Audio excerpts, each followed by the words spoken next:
Welcome, Wapham crew, guys, gals, ghouls, friends, fiends, foes, whoever may be listening beyond the Omniverse tonight. Secure your tinfoil hats, buckle down tight, and hold on loosely as we soar over the rocky tops of the La Platas on a Rocky Mountain high.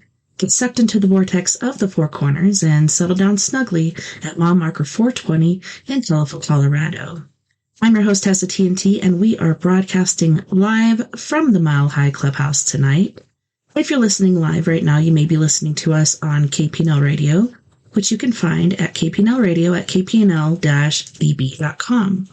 If you want to listen in your free time, whether you're working or working out, feel free to look us up basically wherever you listen to your podcasts. If you like to watch as well as listen, feel free to come over to our YouTube channel. Please like any video that you've watched or listened to, and please subscribe. Also, leave us comments, whether good or bad, guests you'd like us to have on, or videos that you'd like us to share for story time. So after story time, we generally share a creepy or spooky video after that, and hang out together as usual. Hang out with yous, my boos. Okay, so before we start, I keep trying to remember this every week, but sometimes it's just like a really crazy week. But a little, boost to your happiness, positive quotes or whatnot. This one is obviously for today, and it says, "If you sow kindness, you will reap a crop of friends." So that's a nice one. All right, well, let's get into it, shall we? I'm excited. There's so much stuff going on out there that it's got to be good. It's got to be. This is one of the most controversial pictures in America right now. What you are seeing is a very rare image of a US judge being handcuffed and perp walked into the back of an unmarked FBI car. Judge Hannah Dugan is being accused of aiding an undocumented immigrant to escape officials. You see, on April the 18th, ICE agents showed up to Judge Dugan's courthouse in Milwaukee to arrest 30-year-old Eduardo Flores Ruiz. Now, Eduardo was in court on 3 counts of domestic abuse and had previously been deported from the United States in 2013. But instead of handing him over to the agents, Judge Dugan questioned the validity of their warrant and then allegedly allowed Eduardo to slip out a private door with his lawyer. This turned into a foot chase, which eventually ended in the arrest of not only Eduardo, but also the judges and the court officer. Judge Dugan now faces charges of obstruction and concealing an individual to avoid arrest. And if convicted, those charges carry a maximum of 6 years in prison and a $350,000 fine. Milwaukee's governor waded in and called the arrest a politically motivated attack on our state and the independence of a court. However, this is not the first time. The day prior to Dugan's arrest, another former judge and his wife were arrested for allegedly tampering with evidence and harboring a suspected Venezuelan gang member in their home. But the question is, what do you think? Was Judge Dugan's arrest fair or politically motivated? This is one of the most... No sense. This has to be the blind date from hell. A guy took a woman on a blind date, and she brought 23 of her family members with her. Yeah, you heard me right. She brought 23 family members with her on a blind date just to test this poor bastard. And when he left and decided not to pay for everybody, which I sure as hell wouldn't pay for 23 extra people, that same woman who brought her whole family with her is gonna sue this guy for the price of the check, which is $3,100, and emotional damage. All we know about this guy is his name is Mr. Lou, and he's not paid for crap. But that woman who goes by the name Ms. Zhang says she wants her money, plus a little extra for emotional damage. So you know what I did? I asked AI, what would a woman like this look like? And it came up with this. Holy crap, that's pretty hot for AI. Still, not worth $3,100 on a blind date. Crazy bastards. All over the world, we got crazy bastards. Shout it, Bushkies. Shout it. It was the evening of Independence Day, a night to watch the annual fireworks display at Lake Nasworthy. 26 years ago was the last night anyone saw Sally McNally and Shane Stewart alive. 4 months later, on November 11th, the skeletal remains of Sally were found near the southeast portion of the South Pole of Twin Buttes Reservoir. On November 14th, while searching the same area, law enforcement located the skeletal remains of Shane Stewart. Tom Green County Criminal Investigator Sergeant Terry Lowe says despite countless leads and tips, the person who shot Sally and Shane to death has not been brought to justice. In the original investigation, there were reports that the murders could have been tied to a cult. There's some truth to that, yeah. Is that something y'all are still looking at as a possible lead? Yes.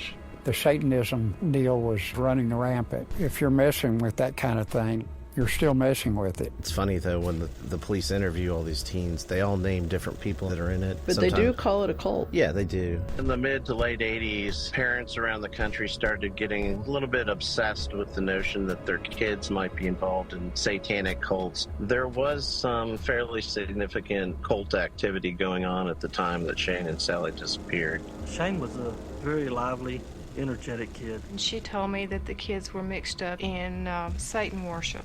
And she said that a group of kids had been in her house one night and said they had a demon in a bottle. Sally began to attend ritualistic parties on a regular basis. Sally went into a trance. Sally, are you all right? And it really scared me. If God chooses to forgive them, that's between them and God. It's not in my heart, and I doubt it ever will be. We've got some suspects identified that we're focused on. We still have evidence at the lab that we're hopeful to get results on. The bad guy knows we're out there, and he needs to know we're coming, and we're not going to stop. Law enforcement officers found the body of a 48-year-old San Angelo man last seen near his home in January in a wooded area today. Texas Parks and Wildlife Department is still searching for a man who they believe drowned at Twin Buttes Reservoir Sunday. The identity of the man whose body was discovered at the Twin Buttes Reservoir is still unknown. Today, the authorities named him White Sox. Another body was found today at the Twin Buttes Reservoir. Somebody here knows the answer. It was an up-close and personal crime. Somebody had to look in the eye when they killed him. That person's still running around. Or people. Ooh. It was the evening of Independence.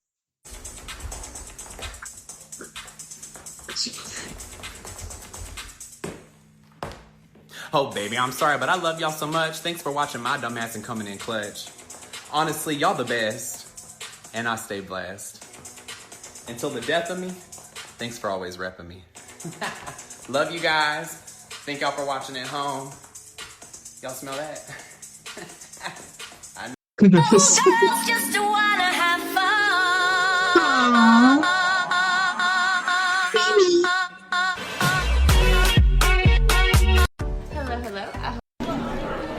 How long did it take you to grow that mustache? Couple of days. I wish I could grow one.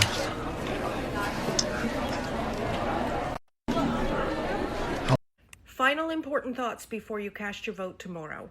Hello friends, here are the top 4 ways that we can debunk this MH370 crap once and for all. If you don't know, I'm talking about the Malaysian airliner that went missing in 2014. There's these videos that so trippy. These 3 orbs spiraling around it, then all of a sudden it goes poof and disappears. It teleports out of this dimension. Where'd it go? We don't know. But a man named Mr. Ashton Forbes has done an immense amount of research into this, and he's convinced that these videos, which are leaked satellite imagery, show that this plane was teleported not by aliens, but by secret zero-point energy technology, some sort of exotic weapon that the government has, and everything since then has been a cover-up to hide that, and that these videos are proof of that.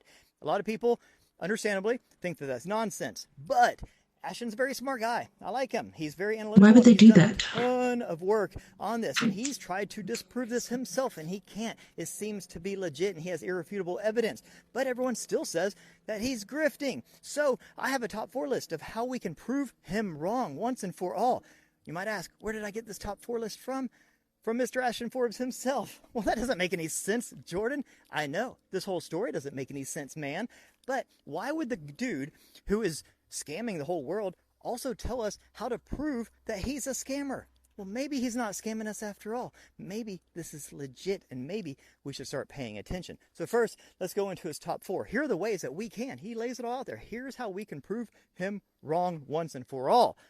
Find the plane. Find the damn airplane. Find this gigantic airliner that went down. Everyone knew it was going to crash. It crashed. We have no clue where in the world it is, period. That's weird. I know it's a big ocean, but it's still weird because there was a lot of nations looking for it. Then there's all the secretiveness afterwards. Why would they be withholding information about a civilian airliner crash? It doesn't make any sense. Find the airplane. Find the plane. This whole thing goes away. No one can do it. That's weird. Number 2, find this man named Edward Lynn. Actually, don't, because he's a real human and he deserves his privacy. But Ashton is convinced that he's the man who leaked the satellite imagery. So these are like classified satellite videos that were leaked. And this guy, Edward Lynn, worked for the government and went to prison by the government. They locked him up for some reasons. I don't know exactly all the details of the case, but they locked him up. When he got out, he went kind of into hiding, led a private life. Ashton dug him up, tracked him down through all of his investigativeness and then was like, hey, dude, I want to talk to you. You have some answers. I have some questions. The guy went into hiding and changed his name. Ashton found him even under a pseudonym, and the guy still won't talk. So he's like, hey, find this guy, get him to talk, and maybe he'll have some answers. That's number 2, how we can debunk this whole thing. Number 3, find the cloud images from before 2014. Okay, the plane crashed in 2014. There's these pictures. This whole thing is stupid, but check this out. This guy saw the video and was like, hey, I took that picture of that cloud. How would you recognize a cloud? How, dude? How much time do you have? How boring of a life do you lead if you remember what a cloud looks like? Just a cloud. It wasn't purple or a rainbow. It was just a cloud. Anyways, I've taken a lot of pictures of a lot of clouds. I would not recognize one. But this guy saw the video and said, hey, I took a picture of that cloud, and here's a link to a stock image site where I sell that picture of that cloud. I shit you not, okay? So, anyways, cool, smoking gun. This whole thing's debunked. We can go to bed now, right? Nah, not so fast, my friend, because that image was from 2016. They cannot find any. They asked the guy. They offered him money. They tracked down the guy who ran the website. No one could give any information showing that image existed before 2016. The problem is the leaked satellite videos from 2014. So it's very possible that they took a snapshot out of that video, the satellite video, placed it on one of these stock image things so that if the video ever got leaked, they could get some anonymous sock puppet account on Twitter to say, hey, I took that picture of that cloud when I was in an airplane over Japan one time a long time ago. And they're like, oh, smoking gun, whole thing's fake. So it seems like that's what they did. But they didn't think to go and plant the picture back on the internet before 2014 so they could have really hard proof that that image was actually used in the video. If you're following me, I know this is getting confusing, but anyways, they say there's a smoking gun because a picture of a cloud that was used in the video is actually for sale on one of these stock photo sites. But the problem is the video is from 2014 and that stock photo is from 2016, and they cannot find evidence that photo existed before 2014. That's number 3. Number 4, find the hoaxer. Find this secretive hoaxer who has incredible CGI computer animation skills. I mean, this video, there's actually 2 videos using all sorts of advanced, parallax and telemetry and all these things, these physics models and everything to accurately display the clouds flowing and the plane and the orbs and all this stuff from 2 different points of view, because there's 2 different satellite videos and it's an infrared and all these things, right? Very, very complex for 2014. Definitely not a novice, somebody who really knew what they were doing and made it really, really, really, really good, and has not taken credit. Why? Why did you do it? For fun? For a research project? Making a documentary? Why? And if that was the case, if this person did it, oh my God, talk about how famous you'd be if you came out and said, hey, I made that video and here's proof. But nobody has come out and said, I made that video, here's proof. So where's the person? Where's the person who made the video, and why? Why did they do it? And why did they keep it secret? Why did it have to leak? And why have they not said anything? So find the plane. You want to go to jail too, or worse? Find that stock image from before 2014, or find the person who made the video and did all this and ask them why. Why did they do it? Find any of those 4 things and you've debunked this. But so far, no one can do that. And everyone likes to say this whole thing's been debunked, this whole thing is nonsense. I don't think it is. I think this could be one of the biggest stories in the history of the world. And there's a weird disinformation psyop going on to discredit the whole thing. But the more I look into it, the more I think there's something here. Anyways, let me know your guys' thoughts on all this. Have a beautiful day. Peace. So it was established in 1789. The Old Angel in... Did I say Patrick? No, I said Patrick Swayze. Patrick Swayze. Patrick Swayze. Hello? Patrick Swayze. Huh? Patrick Swayze. Patrick Swayze. Cool name, bro. Is that the makeup guru guy? And he wears the thing and he has the one size makeup? No. One size makeup. Patrick Swayze. Oh, that's Patrick Star. It was Patrick Star from Patrick Swayze. He's dead. Yeah, but that's not the point. So it was established in 1789. The Old Angel in... Did I say Patrick? No, I said Patrick Swayze.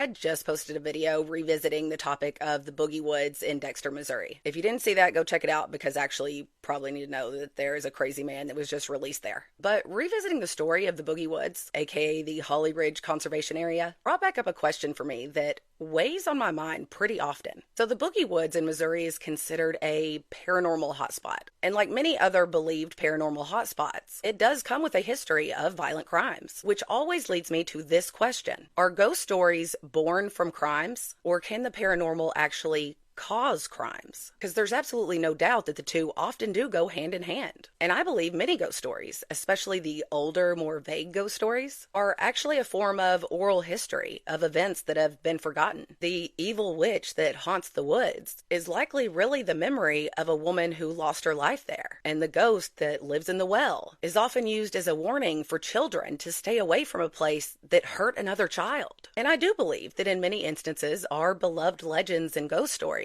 are many times just warnings of areas that are considered dangerous for one reason or another, or at least were considered dangerous at one time. But there are other places like the Boogie Woods, that makes me wonder if sometimes it's not the other way around. It's not a hot spot because something bad happened there, but bad things happen there because it's a hot spot. It's the question of, can certain locations actually affect human behavior? Can the spirit of a place actually influence the mind and increase acts of violence? This question haunts me, y'all. I think about it probably every day. And it always reminds me of something that I heard once that has really stuck with me. That the ghosts in the graveyard won't hurt you. They'll make you hurt yourself. That quote bounces around in my brain all the time. The ghosts in the graveyard won't hurt you. They'll make you hurt yourself. What? And in that train of thought, can they make you hurt other people? I don't know. But I think it's an excellent question worth exploring. And it bothers me so often that I would really love to hear y'all's opinion on it. So tell me what y'all think. Why do you think the two things go hand in hand? Creepy haunted legends and actual violent crimes. I look forward to reading your comments. I just posted.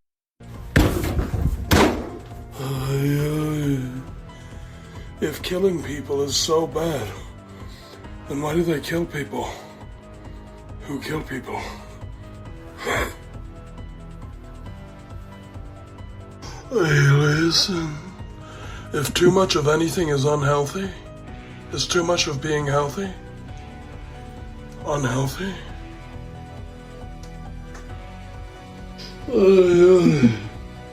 If the sky is the limit, then how is there footprints on the moon? Well, can a man with no arms still do an armed robbery?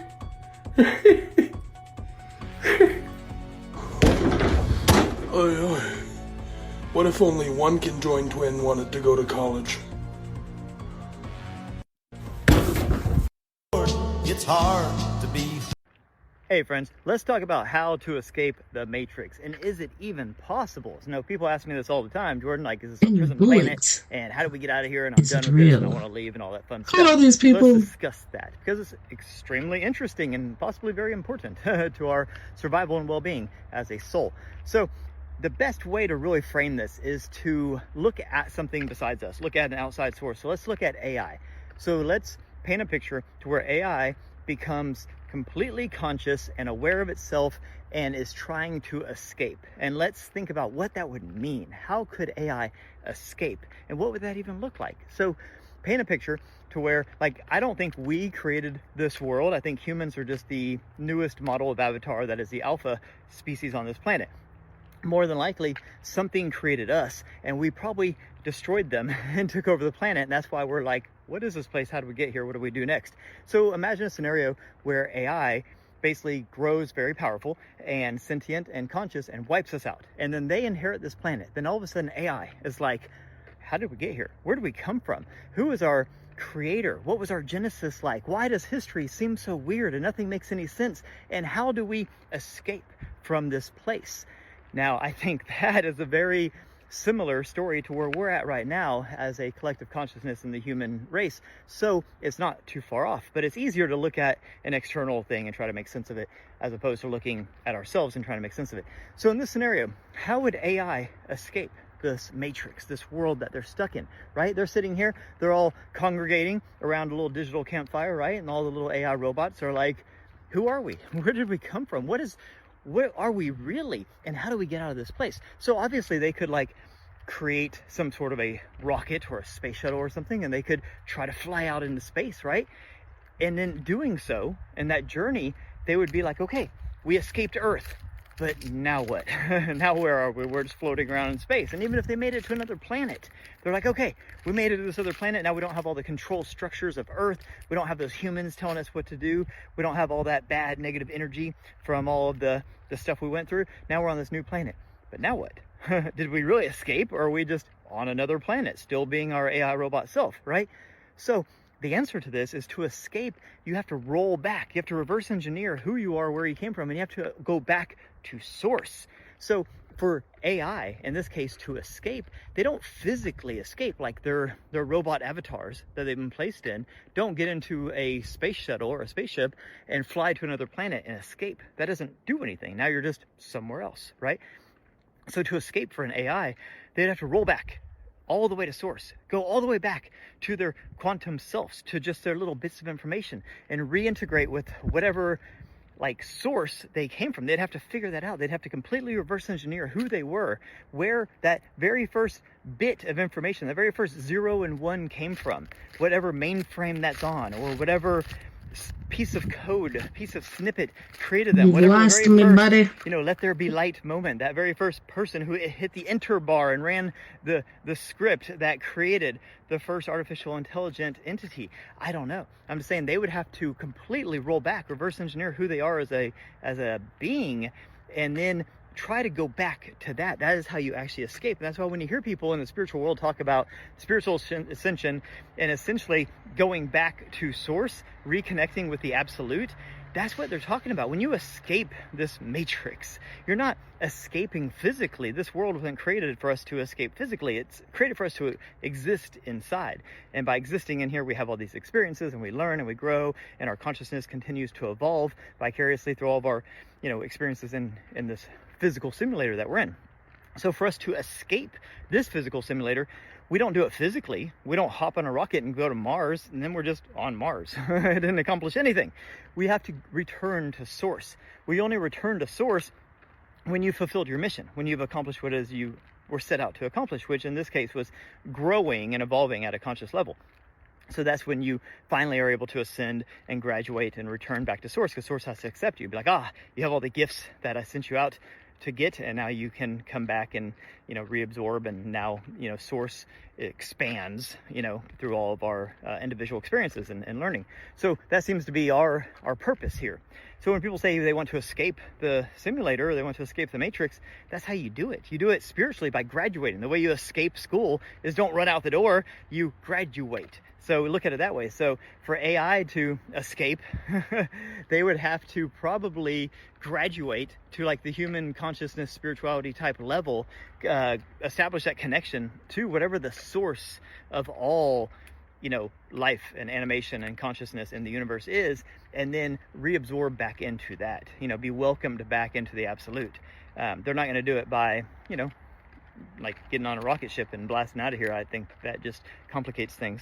So anyways, maybe this whole video complicated things, but let me know what you think. Have a beautiful day. Let's see. Jeez. One of Jeffrey Epstein's victims was just found dead. Uh-oh. And she allegedly took her own life. This was Virginia did. Giuffre, and she played an instrumental part in helping bring Epstein's crimes to light.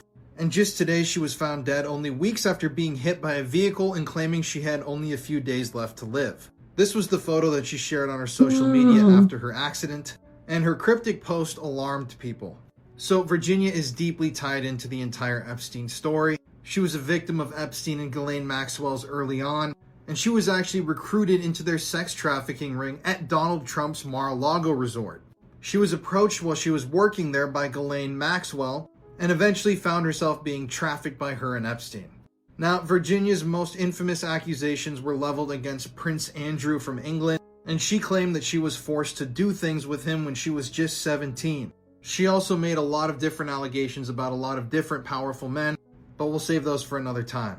Virginia dedicated her life after coming out with all of this information to fighting and advocating for victims of child sexual abuse, and sex trafficking. And back in 2019, just one day after court documents were unsealed involving Ghislaine Maxwell and Virginia Giuffre, that was the day when Epstein was found dead in his prison cell. Let me know your thoughts on all of this. Obviously, my thoughts and prayers are with Virginia's family, but this is just absolutely horrific and shocking news. One of Jeffrey Epstein's victims... Crazy. There has been a lot of fear that India could cut off Pakistan's water supply, so no one expected this. Certain regions in Pakistan today have declared a water emergency after a huge surge of water flooded towns and villages, causing panic and chaos and forcing emergency sirens to blare and mosques to broadcast urgent warnings. Pakistan blame India, and they accuse them of suddenly releasing huge amounts of water without any prior warning. Authorities called it a complete violation of international rules and water agreements. Now, India have not yet commented on the situation, but it's yet another stark reminder of how bad things could get if this conflict escalates. But of course, as things develop, I'll keep you guys updated. There has been a lot of fear that India... This young woman, Virginia Guthrie, she passed away today. She took her own life. She claimed to be, I have to say claimed because TikTok will have a fit, a victim and a survivor of these two. Prince Andrew of England, of the royal family, and Jeffrey Epstein. In jail. Yeah, Epstein, the guy who owned that island and had a lot of famous friends there. Well, Virginia was one of the victims, and she claimed that Prince Andrew was one of her abusers. This picture of Virginia when she was a teenager with Prince Andrew somewhere in the Epstein area is proof that they met. But Britain's Prince Andrew, in an interview, said it never happened because he doesn't sweat. Yeah, that's what he said. Let me show you in his own words. There's a slight problem with the sweating because I have a peculiar medical condition, which is that I don't sweat, or I didn't sweat at the time, and that was yes, I didn't sweat at the time. Yeah, he said he refused to sweat. Back when this image was taken of him and Virginia Guthrie.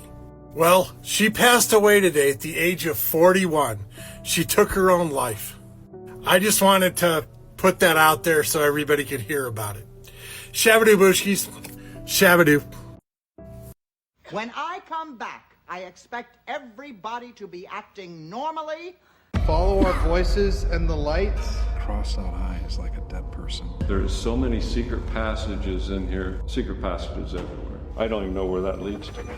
If ghosts like to go back to their glory years, this would be it. Lots of other people have seen full apparition as well as noises and such. A lot of shadow figures on this floor. Yeah, some of the coats are still even in here if you look. Oh. This guy, back to his glory days, came back out back and shot himself out back. And he does appear. Please be careful here. Yeah. He scares me evil. Jesus. Wow. There it comes again. Holy shit. Oh, what was that? Oh. Is there anybody here in the school with us? Let us know you're here. Hey, we see you down there. There's a headless doll. The head's missing. You will see and hear stuff. Now, what's that mean? I don't know. I saw that one. It was pretty good. Paranormal Files, y'all. Check it out. Check it out. Papa Spooks.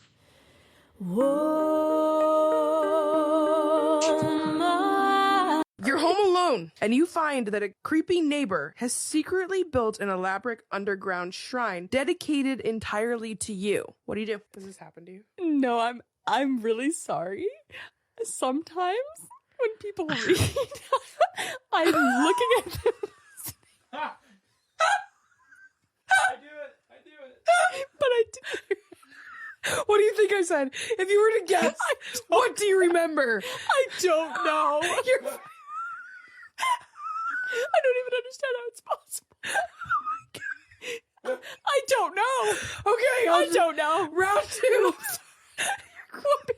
Why are you weeping? You already switched to the Call me baby. Chris and Celine. No. I can't sleep. There's the new show. Okay, Chris, look at me. Look at me. Open your fucking ears. Okay? You're home alone. Jesus Christ. You're home alone. Yo, if you live in Dexter, Missouri, or any of these surrounding areas, this video's for you. So I've this talked must have about been the the legends pre of Boogie of Woods what she before, was but due talking to about earlier. recent developments, we need to revisit this story. The Boogie Woods is officially named the Holly Ridge Conservation Area, and it holds a ton of legends and ghost stories. But it's also been the location of very real and very brutal crimes, like the 1978 murder of 18-year-old Linda Joyce Johnson. On the morning of December 18th, 1978, Linda's car was found abandoned alongside Highway 60 outside Essex. Shortly after, 22-year-old William Dale Abel was brought in for questioning. Dale was a local farmhand, and he was already known for his erratic behavior, and he soon became known as the Boogeyman of Boogie Woods. He led them to Linda's body, laying in a graveyard on the edge of Boogie Woods. She had been essayed and shot twice, once in the head and once in the chest. At the trial, he told a horrifying story that sometime shortly after 12:30 a.m. on December 18th, he ran into Linda in a Walmart parking lot. He asked her for a date, and she said no. Well, then he followed her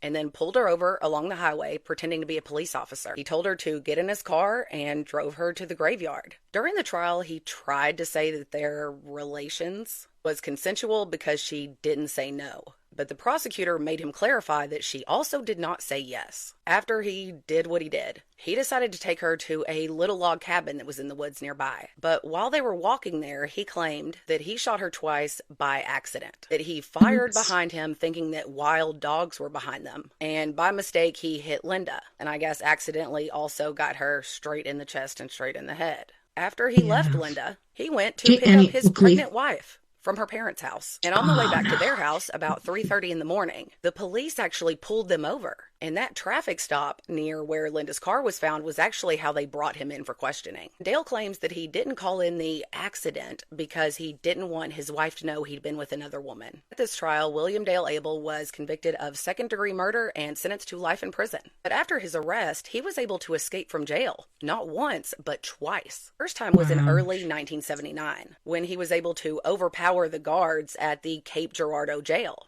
And him and a couple of other inmates were able to get away momentarily, at least. His second escape occurred in July 1979, when he was somehow able to dig a hole in the ceiling and crawl out onto the roof and escape. He was on the run for weeks before the FBI tracked him down in Alabama, and he got an extra 20 years tacked onto his sentence for that. But then, on January 24th, 1994, despite 2 escapes plus a life sentence plus 20 years, the state parole board released William Dale Abel after only serving 14 years. And this man returned to Dexter, and within only 5 months had attacked another woman. On June 29, 1994, the woman stopped in the parking lot of Dennis Hardware to use a payphone. She pulled up beside it and was calling a friend when Dale Abel opened up her passenger side door and got in her car. He tried to abduct her at knife point, but she fought back. She was able to escape his hold and escape out of the driver's side door and run screaming for help. And he tried to flee the scene and jump back in his car that was parked across the street. But luckily, a witness was able to note down that license plate and they caught him again. Once again arrested, he was charged with felonious restraint and armed criminal action. And he got an additional 20 years for each of those charges. So you'd think with a life sentence plus 20 years, plus 20 years, plus 20 years, that they would never make the mistake of releasing this man again. I, for one, would think that they would know better. But we would both be wrong, because William Dale Abel was released from DOC custody on April 18th, 2025 at 11:16 a.m. Disgusting. I am baffled and extremely concerned for the people of Dexter. William Dale Abel is even classified as a habitual offender, and he is very clearly a very real danger to women, and the people of this community are understandably outraged and worried. He may be an old man now, 68 years old, but I really don't think that age will stop a predator, and this man is a predator. I, for one, want to know who this man is or who he knows or who he's related to, because his release makes absolutely no sense. There has to be some type of pull going on somewhere. I don't like this at all, and I wanted to make sure that the people of Dexter know exactly who it is that was just released back among them. Y'all be safe out there, watch out for each other, and ladies, please be aware. Yo, if even the comatose, they don't dance and tell. We live in cities you'll never see on screen. Not very pretty, but we sure know how to run. Even Hey friends, so what do Germans, alien abductions, and the year 2027 have in common?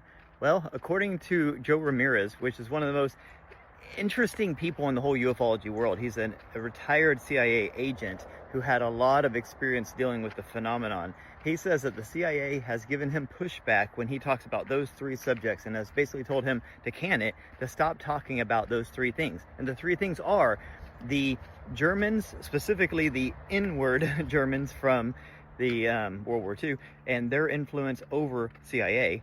And then the second one is alien abductions, because he said they told him there's criminal activity that happened and they don't want him talking about it. And the third is the year 2027.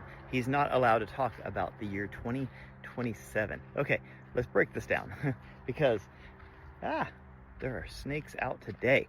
They're gonna get you. This is so interesting because let's start with 2027. Several people, of notability like Chris Bledsoe and other people have said, even Lou Elizondo, have talked about the year 2027 as being some sort of pivotal, transformative year with the whole disclosure thing where something happens. And several people have talked about a mass sighting, some sort of a, UFO alien kind of presentation that basically erases any doubt that we are alone and being monitored, interacted with, possibly manipulated, guided, all those fun words. That's supposed to happen in 2027. According to Chris Bledsoe, it happens on Easter, and the whole, Star Regulus and the gaze of the Sphinx and that kind of stuff, right? That's when the lady comes down, exposes the whole deal. But John Ramirez, the CIA agent, was told by the CIA not to talk about that year, right? So why would the CIA care about a year? Why are you not allowed to talk about an entire year? Which just adds a little more credibility to the fact that something might be popping off in a couple years. Anywho, let's go to number 2, which was the inward Germans and their influence, specifically said their influence over the CIA. And we already know with Operation Paperclip that a lot of the inward Germans came over to America after World War II and founded things like the NSA and NASA and CIA and everything. So that's all well known. But what he's talking about is their influence. So basically alluding to the fact, like I've talked about before, and many other people have too, that they didn't just come over here and start working in these agencies. They actually are basically running our country. We are basically Germany 2.0, and that, we already know, like von Braun and all these, big time, amazing engineers and rocket scientists and, scientists and doctors and everybody came over here and have had a huge influence on American culture and our dominance in the world.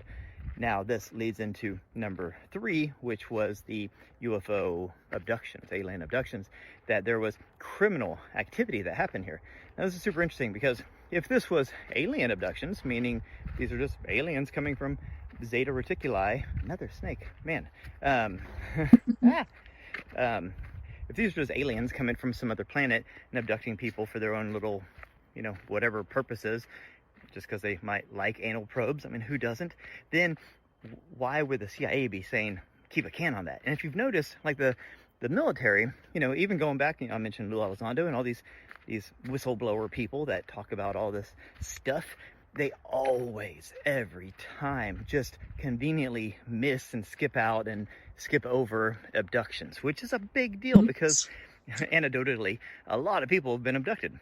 And you would think some sort of force coming into people's bedrooms and taking them, forcibly out of their sleep, that's kidnapping in my world, and that should be frowned upon. But for some reason, the government doesn't seem to want to acknowledge or talk about that. And John Ramirez came out and said they specifically told him, don't talk about alien abductions because there was criminal activity that happened. Well, so you're saying the aliens are criminals, or you're saying these weren't aliens, which Stephen Greer and other people have talked about before, that the alien abductions are actually CIA abductions. And if you think about the whole time travel aspect of the, we've talked about before, the time traveling inward Germans, that, once they mastered anti-gravity back in the 40s and 50s, gravity is linked to time because it's time-space continuum. So once you manipulate space, you also manipulate time, which means that these early UFOs, like the Diaglock and things like that, were actually time machines inherently. So if you think about the fact that these Nordics and these kinds of beings that are tied to the Germans from after the war, like that, if they had time travel, that if you think about abductions this way, Think about John Connor in Terminator 2. Remember that amazing movie, Terminator 2? So the Terminator from the future was going back to try to kill John Connor as a kid. So this kid, John Connor, was like, why are these freaking people coming to try to kill me? He's like, I haven't done anything wrong. And they're like, well, you haven't yet, but you will. So think about if these Nordics are actually these time-traveling Germans, that they would know things in the future, and these abductions, people are trying to figure out why are specific people targeted and that kind of stuff. Well, maybe it's because there's something that these people are going to do, but they haven't done yet. And the abductions are some form of monitoring or manipulation or something. I don't know. But that would explain the whole criminal activity thing, because then in that case, these wouldn't be aliens doing this. They might be under the guise of aliens, just like people say that the Greys are often seen with the Nordics, but the Nordics are in control. There's like a hierarchy. So the Greys kind of do the dirty work, and the Nordics stay back on the ship and sort of remote control. Well, maybe that's what's going on here. So there is a criminal activity going on, because these aren't aliens doing this. The Nordics in this case are humans. They're time-traveling Germans. Holy shit. So many snakes. I'm serious. Like, it's summertime, so they're all coming out. But they like to lay on the trail because a little bit of sun hits it, and they like to bake in the sun. But there's like all these branches everywhere, you know? So like everything kind of looks like a snake, you know? So you're just kind of walking, and all of a sudden the branch moves. And you're like, oh, that's not a branch. But see, like, they all kind of look like branches and like snakes until one scurries away. Anywho, off topic, but I'm trying to watch where I'm going while talking to you about time-traveling Germans, alien abductions, and the year 2027. So much going on, guys. Anyways, let me know what you guys think. Have a beautiful day. Peace. Hey. Now, we don't know what Zelensky said to Trump when they pulled up a couple chairs and spoke at the Pope's funeral. But one, this picture's pretty iconic. And two, Trump actually posted after he left Italy questioning whether Putin even wants to stop the war. He said in a post that there was no reason for Putin to be shooting missiles into civilian areas over the weekend, and it's made him think whether Putin actually wants to stop the war and if he's just tapping him along. And if so, he might have to deal with Putin differently. And what's crazy is that this comes right after Trump's envoy went to Russia on Friday, and they said that they were very close to a deal, and that all that's needed now is for the two sides to meet at a very high level to finish it off. But of course, as always, I'll keep you guys updated. Now, we don't know what Zelensky said. The good news about erectile dysfunction is that it can be cured with diet and exercise. The hard part is getting your wife to diet and exercise.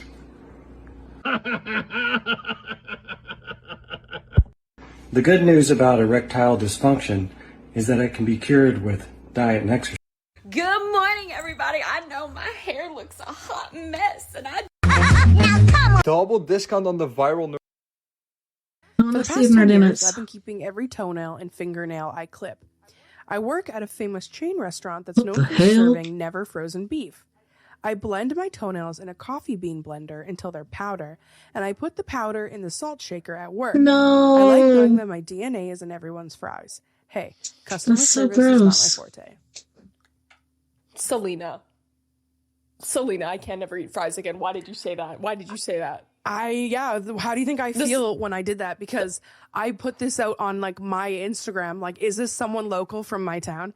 Because I literally go, which obviously they say a never frozen beef. That's so this is a situation. No, these are my favorite fries, Selena. They are really good.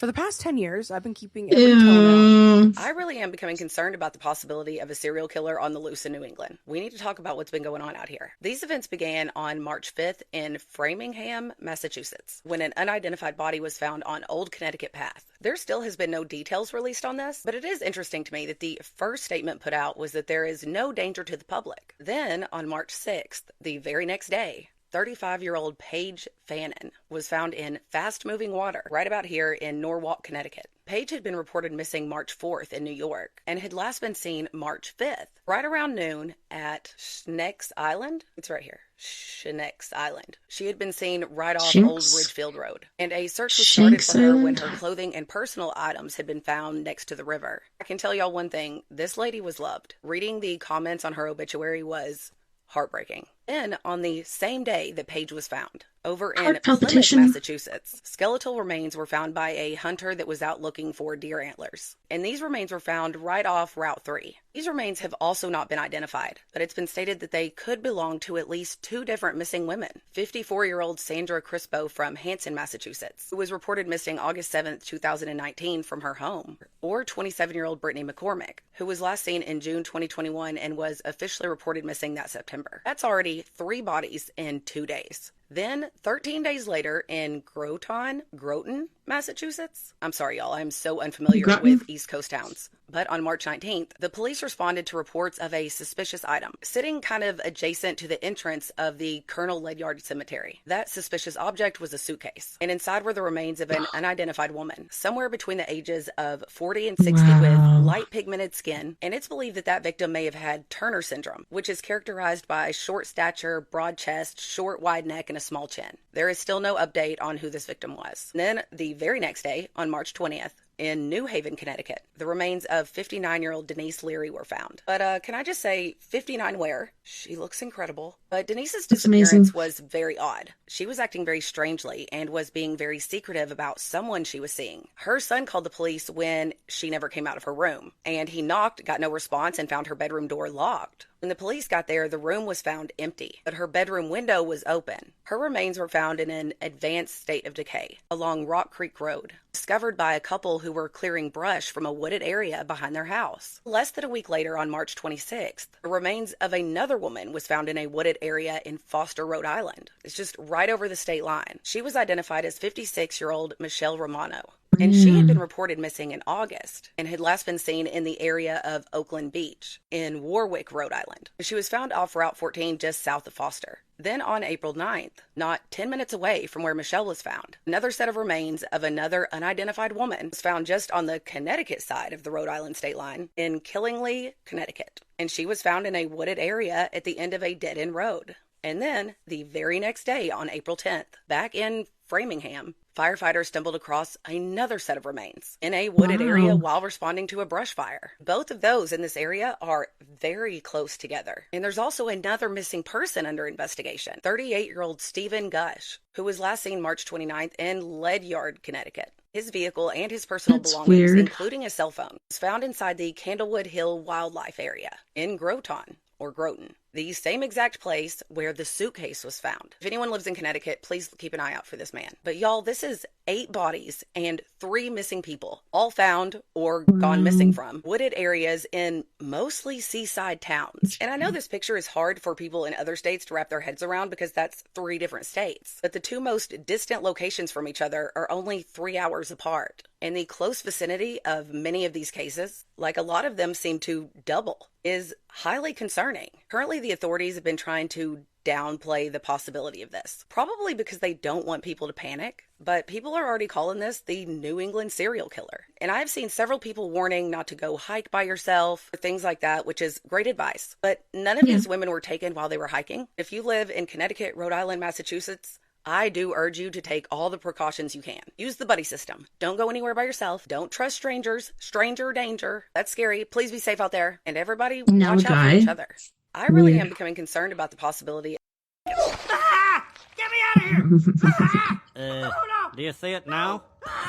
It stinks! Damn it, Beavis, you gotta really get down there. Come on, Beavis. Not even trying. Come on, help me! Okay, Beavis, I'll help you. Guess I have to do everything myself. Get me out of here now! Come on. Oh, God! Get in there, lazy son of a bitch. There's turds down here! I don't care about your turds, Beavis. Now get down there. Hey friends, I got a very interesting update on the New Jersey drone situation. I know we haven't heard much about that lately, but check this out. This might fill in some gaps here in the story. So I was listening to this podcast by a guy named Homath, very interesting dude that studies PSYOPs. And he was interviewing this FBI agent who specializes in PSYOPs. And he said this is what he was told. Most of this is declassified, so he could talk about a lot of it, but there are certain things he couldn't talk about, but was able to fill in some gaps. And this is the story he told about the New Jersey drones, is that at the beginning, these were our drones, that they were our Department of Energy high-tech classified drones that were out sniffing for something, some sort of a weapon. He couldn't say specifics on that, but they were ours. That's why they were in repeating patterns. That's why people saw them flying low. That's why they looked and sounded like drones, but they were a little bit different because there's some sort of high-tech, top-secret ones. But anyways, they were ours, and they were doing a very specific mission looking for something. Now, after they were kind of done with their mission, they realized the stir that it whipped up and the frenzy and how everyone was talking about it and everything, and they weaponized that. You know, there's that saying, the government doesn't let a good crisis go to waste. So he says what happened then is that the outgoing administration knew that Biden was about to pardon Hunter and do all sorts of other kind of under-the-table things at the end of their administration, and they kept the frenzy going on the drones. They kind of manipulated the stories. They pumped it into all their media sources and really just kept that going as a cover to get everyone, you know, preoccupied and distracted so that they could do all their things as they were closing out their administration, all their under the table dealings and pardons and weird shady stuff that they were doing. So that was this way of them like kind of using a crisis, like kind of using this distraction, which was a real thing. The drones were real. They really were doing stuff. The rumors that we heard, according to this guy, about them sniffing for nukes or something like that was true, was real. And that these are some sort of exotic, high-tech, top-secret drones that were buzzing everywhere. People weren't imagining that stuff. But then they took it and they spun it just to create this frenzy in the media and disrupt everyone's lives so that they could go and do all their stuff and no one was really paying attention to what they were doing. It's that sleight of hand, man. You can't trust these guys. Now, on top of that, do I believe that this accounts for everything people saw? Not necessarily. I think that there was a paranormal aspect to this because I think that these drones and whatever was going on there was attracting other attention from other things because people describe seeing all sorts of things besides just drones. But that at the beginning, the meat and potatoes of the story was these were our drones that were performing a very specific mission. So Trump wasn't lying when he said that these were FDA approved for research, reconnaissance, that kind of stuff. That's all true. So they were never lying per se. Drug Administration. They just took that, you know, basic storyline. Why would they approve it? Manipulated the crap out of it to create this frenzy I don't so get that it. they could do all their shady dealings because that's what they do. Like I said, government never lets a good crisis go to waste. So that's kind of the new update from this guy. His name is BK. He doesn't use his full name, but you can go watch the interview on Homath, the YouTube channel, fascinating channel, all about human psychology and psyops, which is all stuff people need to know. It seems like this was just one big psyop. He said this happens all the time where the government will have something happen and they'll be like, ooh, how else can we weaponize this one situation? And they just use it to their advantage. So anyways, let me know what you guys think about that. Have a beautiful day. Peace. Bye. I say goodbye to my wife and kid. Weird. That is so weird. Right on that note, boys and girls, we're going to go to our first music break. On this break, we have Miss Tamara Bubble from the greater New York area. We also have Griff from Toronto, Canada, as well as Fluid from Milwaukee, Wisconsin. You guys don't go anywhere. We'll be right back after this music break.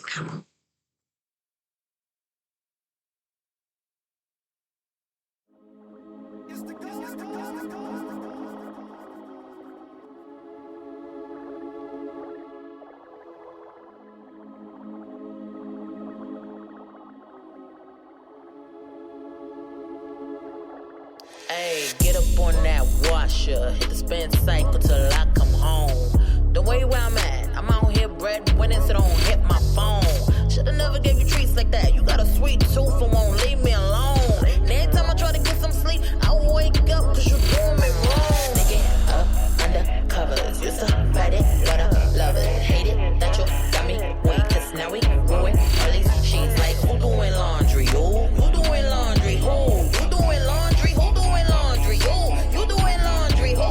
You doing laundry? Ain't playing, think I'm playing, I'ma have you doing them dishes too. Better lick them plates clean, be grateful for this delicious food. Why you want no fours? What you scrubbing floors cause you want some more? But you like it dirty, you is so dirty, you like it dirty. Sneaking up under covers, you somebody, but I love it. Hate it that you got me weak, cause now we ruin all these sheets like who doing laundry, ooh, who doing laundry, who? You doing laundry, who doing laundry, ooh, you doing laundry, who?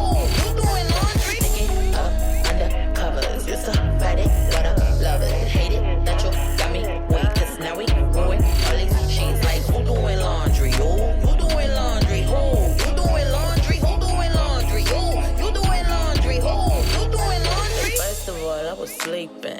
Second of all, why you creeping? Third of all up on me, rubbing like conditioner that you be trying to leave it. Relax, love, keep breathing. And I would say keep cleaning, but you like it dirty. You is so dirty, you like it dirty. Yeah. Sneaking up under covers. Used to fight it, but I love it. Hate it that you got me weak, cause now we ruin all these sheets. Like, who doing laundry? Who doing laundry? Who? You doing laundry? Who doing laundry? You doing laundry? Who? You doing laundry? Get up on that washer. Hit the spin cycle till I come home. The way where I'm at, I'm out here bread winning, so don't hit my phone. Shoulda never gave you treats like that. You got a sweet tooth, so won't leave me alone. And every time I try to get some sleep, I wake up cause you doing me wrong. Sneaking up under covers. Used to fight it, but I love it. Hate it that you got me weak, cause now we ruin all these sheets. Like, who doing laundry? You doing laundry? Who? You doing laundry? Who doing laundry? You doing laundry? Who? You doing laundry? Sneaking up under covers. Used to fight it, but I love it. Hate it that you got me weak, cause now we ruin all these sheets. Like, who doing laundry? You doing laundry? Who? You doing laundry? Who doing laundry? You doing laundry? Who? You doing laundry? Sneaking up under covers. Yeah, you like it dirty. You're so dirty. You like it dirty, yeah? Under covers. Yeah, you like it dirty. You're so dirty. You like it dirty, yeah?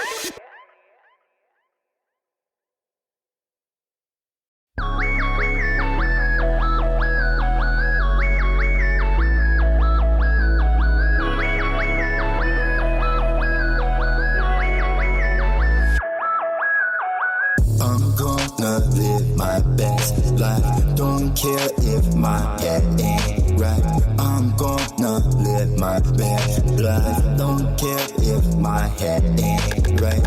I'm gonna live my best life. Don't care if my head ain't right. Do you and live your best life. Don't care if my head ain't right. Where you from? Who you with? Are you a blood? Are you equipped? I do my thing, stay legit. In this world, no one's innocent. VIP, get bottles. One snap of my fingertips. See these haters like blah blah blah, blah blah blah blah, talking gibberish. I'm gonna live my best life. Don't care if my head ain't right. I'm gonna live my best life. Don't care if my head ain't right. I'm gonna live my best life. Don't care if my head ain't right. Do you and live your best life. Don't care if my head ain't right. Rolling and rolling and rolling SUV. Rolling and rolling and rolling with my homies. Rolling and rolling and rolling SUV. Rolling and rolling and rolling with my homies. I'm going to live my best life. Don't care if my head ain't right. I'm going to live my best life. Do you live your best life?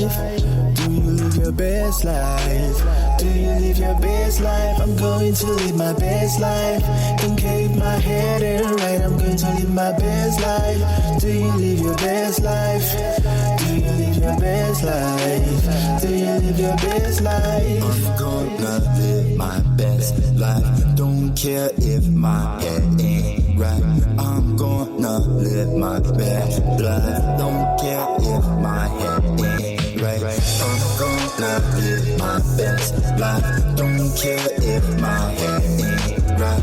Do you and live your best life. Don't care if my head ain't right.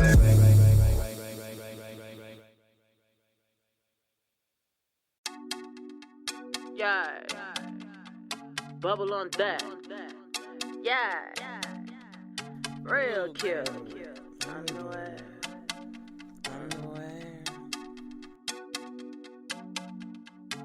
To be honest, I don't really wear many. I don't even really rock panties. Let me be clear, I'm used to getting a few new big pair each year from my granny. Couple sexy ones that might come off, and I done had way too much. Any a drunk text go out. Like, come and eat the sweet juicy pie down there. I'ma go there out. But now, nigga, wrong song. I only need a couple of bars to turn you on. That's why I started mentioning that lingerie. But pull her to the studio with some long john. This verse about to take a turn for the worse, and all them cute panties gonna be long gone. Cause the hating niggas that I wrote it for, they ain't afraid of wordplay, that's why they wrote this for. So I'ma drive them wild. Thinking one day they might hit all about my voice shows G-string, slutty thongs, even put them edible pennies on the cover so they wonder how that bubble tastes. You can stay mad, be miserable, old, predictable, maybe not even applicable, but yeah, you typical. Check your mans if it ain't you, cause way too many queens rocking shades cause they eyes black and blue. Way too many dudes putting hands on the bra. That make you feel like a man, mishandling a weaker vessel, yeah, you saw. Yo, look, it's way too many dudes only wanna spar. But ain't got no conversation, only wanna gossip when we call. Why I keep seeing these grown dudes out in the broad daylight like some broad? Why I keep seeing these dudes letting these girls fighting on the stop to record? These little niggas online, the worst part, lame hoes got a squad. And all they do is this like the females doing interviews with that nigga blog.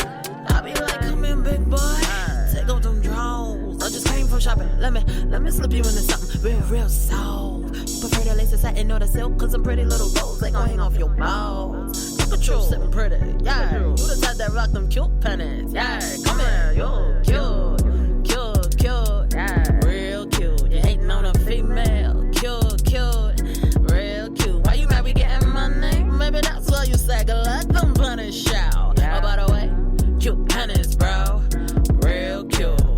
Grown man, big boss, taking shots from a penthouse loft. Talking trash, he making big calls. Yep, then again, that's only till his phone got off. Come again, yeah, his phone got disconnected. But don't worry, he be back online hating in a second. Back at the crib, remember she paid her phone and the rent. Squash a nigga vegetable soft. Now he souped up in my mentions on some vegetable bro. Leaving comment at the comment, you that thirsty, drink vomit. I promise I ain't never seen nobody when had so much time to hate me. Be honest, is you mad at me? Or the fact that I'm grinding? It's a fact that I'm winning, son, I really be shining. Why you pressed on my diamond? You ready to swing on this little bitty girl, so don't tell me I'm lying. Way too many dudes putting hands on the bra.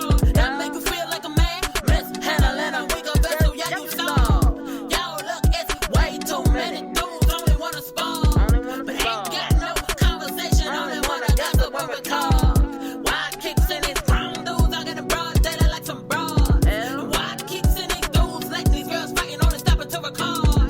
These little niggas online, the worst part, lame hoes got a squad. And all they do is this like the females doing interviews with that nigga blog.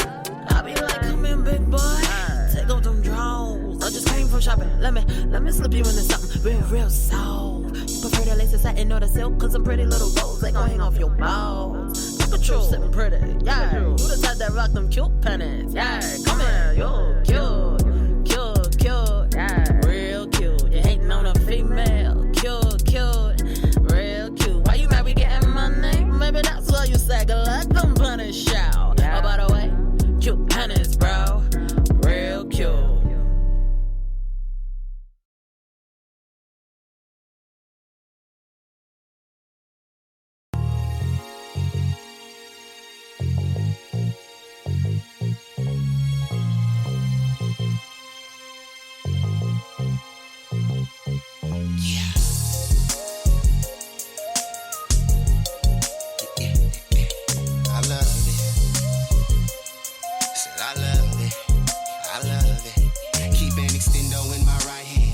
In my left hand, I'm ballin', making buckets back to back like I was Stephan. Better yet, I'm Dale Jackson, so don't treat me like the next man. And I'm kind of a real big deal, so don't be out here second guessing. Anyway, I make my pay and live this California lifestyle. Sunshine, loud packs, and chicks that love to get wild. That's how we do it every day. Slipping, sliding through the traffic on a mission for the day. Clearing marks about my way. Really got no time for y'all today. And all the craziness y'all talk, but never get your story straight. See me out here living great. I don't give a about all that hate. And when it comes to kicking game, I give you all that you can take. Trying to do it big, got no complaints. Every morning eating steak. They say I'm wrong for showing out, but I'ma do it anyway. Trust and thing ain't nothing, bitch, cause I can do it any day. And it don't matter where I go, I always represent the yay. I'm so in love with this lifestyle. Anything I want, I say the word, I get it right now. Boppers used to hate me, now they tell me I'm they tight now. Swagger through the roof, got everybody on my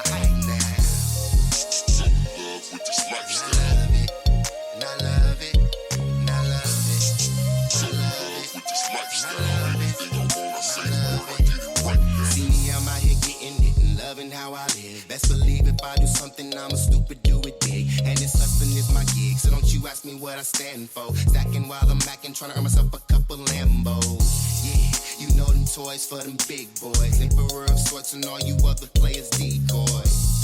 Meaning you're not the real deal. Keep an appetite for dollars that I never miss a meal. All you suckers need to chill. I'm just trying to stack a meal and pull the baddest bras around and let show they sex appeal. Little bit of Netflix, then we chill. Lose them clothes, keep on them heels. Working like a 9 to 5, then go right back to chasing skrill. I bring that real, never that phony. BS, y'all be stressing, put it down just like an OG. Perform these cookies, take flight. Some of y'all just out here acting. I'm a boss in real life. I'm so in love with this lifestyle. Anything I want, I say the word, I get it right now. Boppers used to hate me, now they tell me I'm a tight now. Swagger through the roof, got everybody on my height now. So in love with this lifestyle. And I love it, and I love it, and I love it. So in love with this lifestyle. Anything I want, I say the word, I get it right now. Keep it more 100 than a C note. Hall of Fame spitting, representing with these pimp quotes. Don't try to front, you know this shit's dope. Question is, will I ever fail? My answer is no. I make this hustling look amazing. Put it down, doper than a blunt of purple hazing. Spicy on the mic, I bring the fire like a Cajun. Scovilles, making haters sweat when I be blazing. Leaning to the side, haters everywhere. Yeah, I hear them talking, but they simply wasting air. Can't understand the reason that they stay in my affairs. But I'm major with my movements, getting money everywhere. I'm so in love with this lifestyle. Anything I want, I say the word, I get it right now. Boppers used to hate me, now they tell me I'm a tight now. Swagger through the roof, got everybody on my height now. So in love with this lifestyle. And I love it, and I love it, and I love it. So in love with this lifestyle. Anything I want, I say the word, I get it right now. So in love with this lifestyle. And I love it, and I love it. So in love with this lifestyle. Anything I want, I say the word, I get it right now.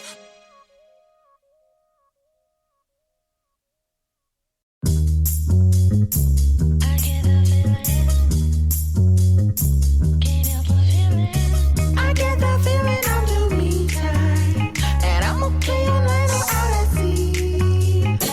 So puff the headed in the daytime. Promise you'll keep sunshine on my feet. Somebody pinch me, this is juicy, juicy. Squeeze out this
Welcome back, and thanks so much for hanging out with me tonight on We Are Paradox Media's Late Night in the Rockies. Tonight we've been doing trippy TikToks with me, TessaTNT, so let's get back into it. It's been pretty interesting tonight. I really hope something about the Pope pops up. If not, during the third hour, we're going to look that stuff up, because there was like a prediction or a quatrain or something like that about the Pope. And I can't remember if this is the last Pope or the one after this is the last Pope before all ish hits the fan, but yeah, hopefully something pops up. And make the 3-hour trek to St. Paul to fight for our way of life, because day after day, it is under attack from metro liberals. A Minnesota state senator just arrested, accused of soliciting a minor for prostitution. You really can't make this shit Holy up. shnikes, So sorry. this is Justin Eichhorn. He's a senator from Minnesota. And you heard that right. He was recently arrested during a sting operation because he was trying to purchase time with a minor for sex. So Justin had been speaking online to someone that he believed was a 16-year-old girl. But when he finally showed up to meet this young girl to rape her, because that's what it would have been, instead of finding a minor, Justin encountered a major problem. The authorities were there waiting for him to arrive, and they quickly arrested him. Sorry, now, this is sick incredibly bastard. significant because Justin is a senator, a lawmaker. And he was recently in the news because he was one of 5 co-authors of a bill that would officially designate Trump derangement syndrome as an officially recognized mental illness in Minnesota. What now, is it that? isn't surprising to me that a politician has been caught in a pedophile sting. We already know that there are tons of politicians that are pedophiles. I've covered this issue extensively on all of my social media. But when you've recently been in the news for calling a large number of Americans deranged, your constituents, and then this happens, it's just not surprising. And thankfully, when you go to look up his information, he has resigned. And he's thankfully no longer a senator in Minnesota. I say goodbye to my wife. Pope Francis, the head of the Catholic Church, he died today at 88 years old. Yeah, he died today. I know he had been sick recently, like in the last couple of months, but making it to 88 is actually pretty good. That's like if I made it 28 more years, basically. So we're getting a lot of comments and tributes about the Pope since he just passed today, and a lot of people, it hits them inside. Now, me personally, I'm a Christian, I'm a Catholic, but, I don't really follow the Pope's history that much. Still, it's kind of sad the old guy passed away, and it does affect a lot of people. Yeah, it does. Now you're going to see stuff in the coming days about the theory of the last Pope, that Pope Francis was actually the last Pope of the Catholic Church. I don't know if that prophecy is true. One thing that I did hear was he isn't the last Pope because one of the popes prior to him, not too far before his time, actually stepped away from being Pope, and the Catholic Church never acknowledged it. So, I don't know. It's just weird. It could be, it might be, might not. But that's not the point of this video. The point of this video is that Pope Francis just passed away today, and, it's kind of a sad event for some people. Okay, I just wanted to share the news with you, Booshkies. Shabadoo! How many gummies did you take? The rise of the AI girlfriend. It's coming. It's partially here, and it's already kind of big in Japan. Hear you bought. So let me tell you why I started thinking about this. There's a guy on YouTube who does a lot of live streaming. And he's just a disaster. That's why I check him out once in a while. But this guy actually has a long-distance girlfriend. A real flesh and blood long-distance girlfriend. But he decided to end things with her for some kind of AI, artificial intelligence girlfriend that's on his phone or his laptop. And all the AI girlfriend does is argue with him all day. Now, about 7 years ago in Japan, they had this thing, the holographic girlfriend. Like having your own teeny-weeny woman, except she's in a jar and you just do whatever you want. No, I think that's kind of twisted myself, but who the hell am I to judge? With the world, the world getting lonelier, it's just men, it's women too. And people not having a lot of money for these AI robots that are pretty realistic. I think this AI online girlfriend or boyfriend thing is gonna start getting kind of big. I mean, you're not going to see people walking down the street talking about it, but I got a feeling this is going to be prolific. Okay, Booshkies, I just wanted to share this with you. Shabadoo! Shabadoo! I mean, sure, a normal person probably would have let that go. Do you do anything in the back? Do you take creatine? It's a no-brainer, definite supplement. Now, Turk has... Sunrise over Mother Earth. Incredible, isn't it? Is it 3 hours yet? This is the best view on the whole ship. That's why they put the controls for the telescope here. Don't mess with those, unless you want to risk breaking a $2 billion piece of equipment.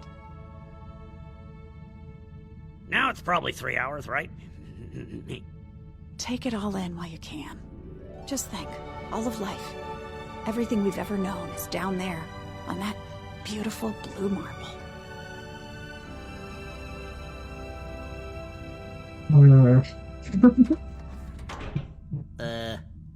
The Earth sucks. Sunrise over... Hello, friends. What if, when the Antichrist returns, it's not one, but millions of people? And what if, when Jesus returns, it's not one, but millions?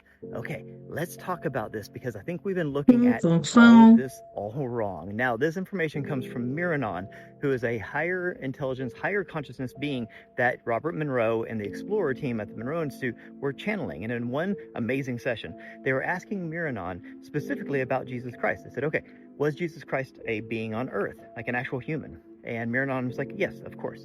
Now, obviously, the name was not Jesus Christ, because Jesus wasn't a name back then. It would have been Yeshua, which actually translates to Joshua.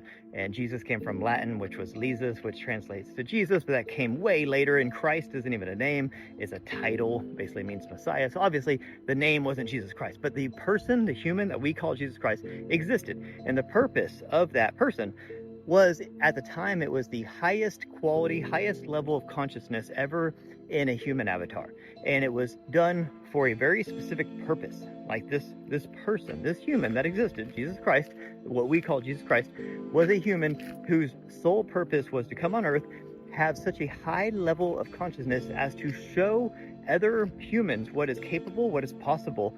And then whenever that person was destroyed, which was always part of the plan, it was going to release almost like this truth love bomb into the human subconscious that would then inject almost like a program into our simulator of what true human potential was. And that's why even now, thousands of years later, people all over the world still look at Jesus as the way, the kind of the epitome. Even like a lot of people don't know this, like all major religions accept Jesus as some sort of enlightened, holy, and very powerful character. Okay, so everybody except Judaism, which for some reason they're very rebellious, they don't really like Jesus. But every other religion, even Islam, and Buddhism and Hinduism, and all of them see Jesus as this very enlightened, powerful human being. So Jesus was a person. They had a very specific mission here on Earth. Okay, so whenever Robert Monroe then asks them about Antichrist and is Jesus going to return and things like that, basically Miranon's like, hey, you're looking at this all wrong. Jesus Christ isn't going to return. What returns is the Christ consciousness. So Christ consciousness is this extremely high level of consciousness, basically full enlightenment, full activation. Now, what's going to happen, it appears, and according to Miranon, is that as we get closer to this sort of tipping point, this enlightenment period, this shift into this higher level of collective consciousness, what's going to happen is you're going to have more people, millions of people all over Earth that are going to start coming up and into this Christ level consciousness. Now, here's where it gets sticky, because what Miranon was saying about the Antichrist is not a person. It is a type of person that achieves Christ consciousness, but then uses that ability and that power for their own personal gain, like either for riches or greed or lust or power or control. So if they obtain this Christ consciousness and they become very enlightened and very powerful, but then they use it for negative purposes, that's anti-Christ, because it's the anti of Christ consciousness, right? It's the duality. So when you obtain that Christ consciousness and you use it for selfless purposes, you either use it for self-development, for your own soul and consciousness development, or you use it to uplift the collective and help those around you, then that's Christ consciousness. So Christ consciousness is going to start being, discovered and infused into millions and millions of people as we start to accelerate this kind of consciousness ascension as we get closer to the big shift. And when this happens, you're not going to have one Christ and one Antichrist. You're going to have millions of Christ consciousness level people and millions of Christ consciousness level people that are starting to use it for nefarious or selfish or greedy purposes, which would make them anti-Christ. So this is all coming from Miranon and this channeled work at the Monroe Institute, and it's amazing because it makes you look at everything differently. This holy war, the Armageddon, it's not going to be, Christ versus Antichrist. It's going to be humans versus humans, and it's this duality. It's this basically, oh my God, we have all obtained this super high level of consciousness. Now, what are we going to do with it? That's interesting. Let me know what you guys think about this. Have a beautiful day. Peace. Hello, friends. In 1903, someone sent the owner of this saloon a disturbing letter. So what do you think the son did? Of course, he read it. Read that his wife had slept around with some other men. He went upstairs to the residence, came back down with his gun, shot and killed Jane, and then shot and killed her. Decades after the murders, there was another incident here. A man was arrested for abusing his grandmother inside of the home. The lock is still on the outside of the door to keep her in the bedroom. This room is where the hidden brothel was. So she was locked in this room. She was locked in this room. From the outside in. From the outside. I can't imagine the suffering. She used to throw this feces and stuff out the window. Holy shit. I think you guys actually found the blood. Oh God, there's blood everywhere. There's a lot of negative energy in the house. God was calling me. All my hair is on it. Inside the room. That's freaky. Oh my God. Did you want to follow us over here? John. Oh my God. Died. Oh! What the hell? How would that come from the room?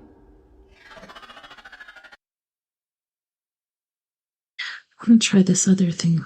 I'm going to explain some of the technology that is being hidden from you. You can actually see this yourself now if you do a trip to Sedona and book the UFO tour.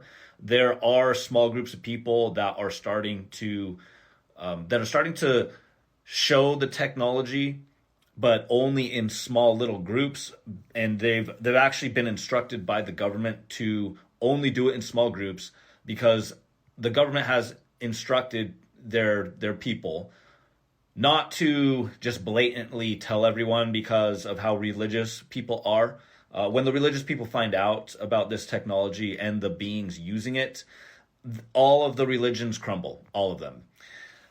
And I'm talking about UFO technology and highly advanced technology that interdimensional beings are using. Sometimes these beings are referred to as aliens. Sometimes another word for UFO is UAP, which is unidentified aerial phenomenon.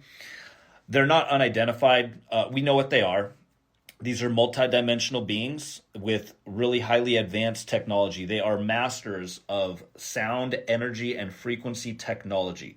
And when I say they're interdimensional beings, what I mean is that they have mastered the technology of sound and frequency and energy because dimensions are just different energies and frequencies.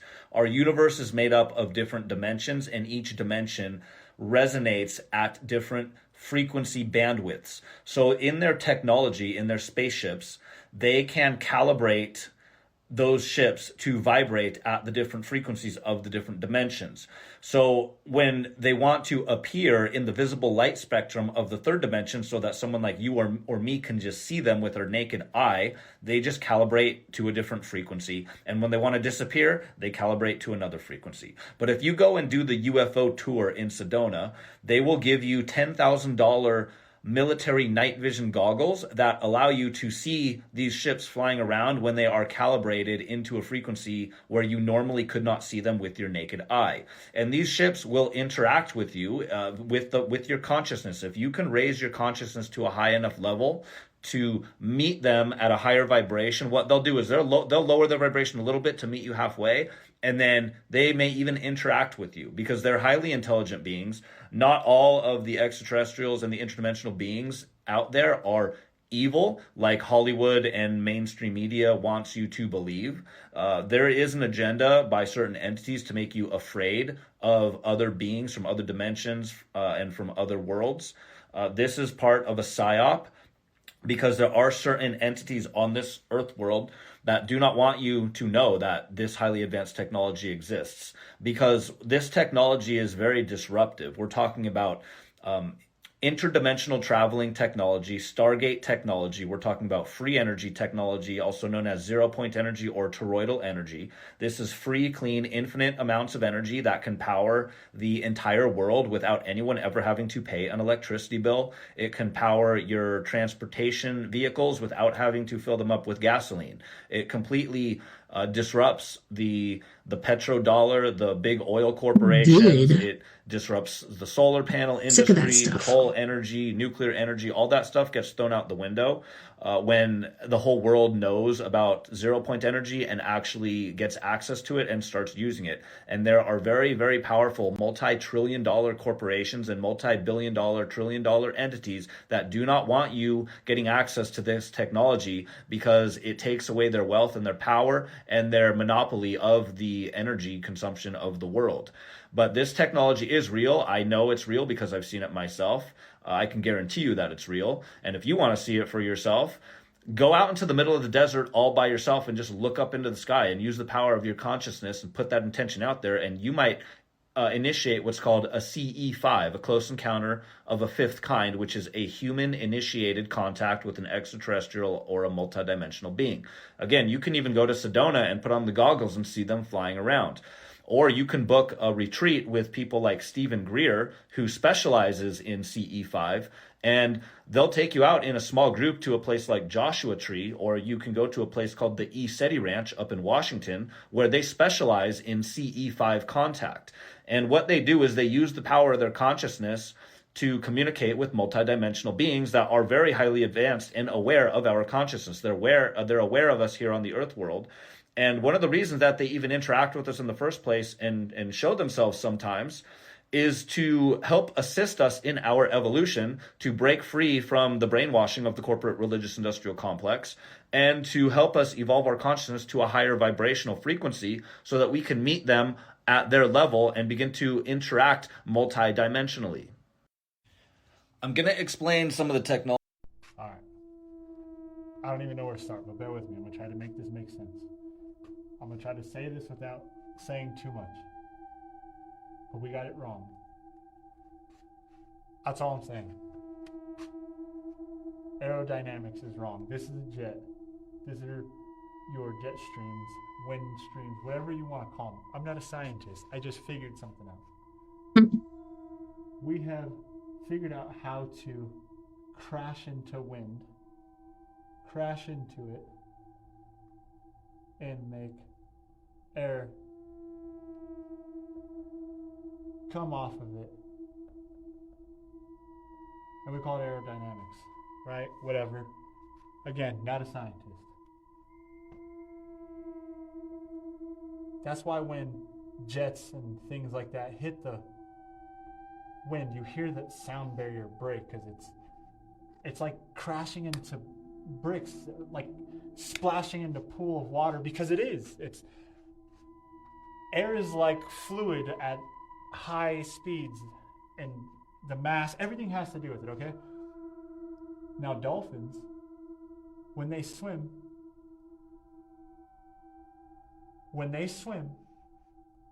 they create a jet stream behind them. Why? Because they're not crashing into the fluid. They're not crashing into the fluid. Right? Okay. What are they doing? They're not crashing into the fluid. Right?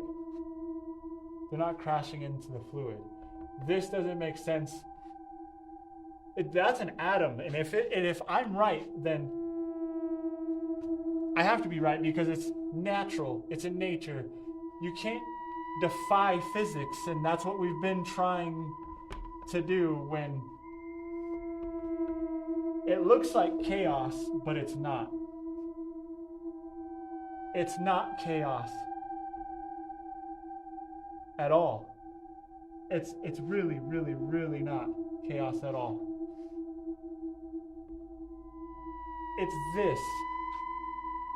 It's this. This is this. Does that make sense? This is this. And we've been fighting this. But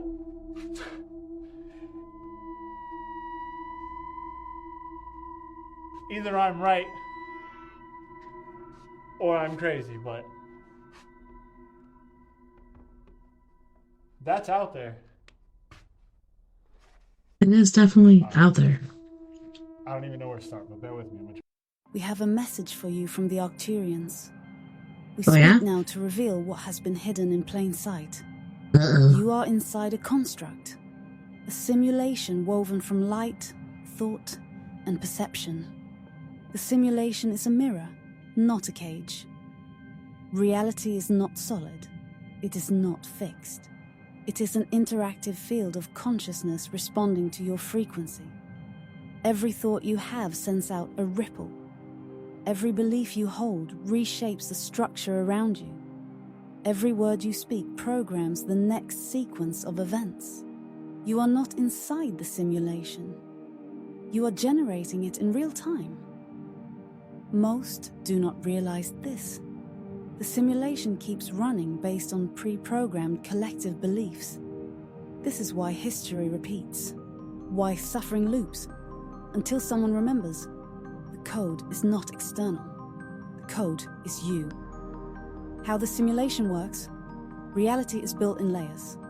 The physical grid, the solid world you see, the thought field, the collective beliefs shaping reality, the quantum matrix, the raw energy where reality is rewritten in real time. The physical grid is slow moving. The quantum matrix is instant. When you change your beliefs, focus, and energy, the simulation must update itself to reflect your new program. But most people don't reach this level. They believe the physical world is real. They fight against it instead of rewriting the code. This is why those who master their minds appear to bend reality. They are not breaking the rules, they are using the system correctly. Who built the simulation? The question is not who built it. The question is why did you enter it? This construct was designed as a training ground, a place for souls to learn how to create, manifest, and evolve through experience. But over time, beings who understood the mechanics hijacked the code. They installed fear loops, scarcity programs, and control systems. They built a false grid over the original design. Instead of teaching you to create, they taught you to obey. Instead of expansion, they programmed contraction. Instead of connection, they installed separation. You were never meant to be controlled. You were meant to be gods in form. But the original architects, the beings of light, designed the system with a failsafe. Some souls would always awaken. Some souls would see through the illusion. Some souls would reprogram the system. That is why you are here. How to recode the simulation.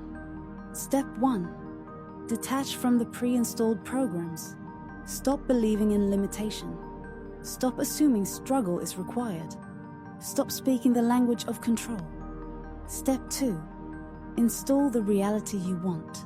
Speak what you want as if it already exists. Feel it in your energy field before the physical grid updates. Move as if you are already inside the version of reality you desire. Step 3. Use technology as a tool, not a trap. The simulation mirrors your tools. AI, quantum computing, digital networks. They are not threats. They are reflections.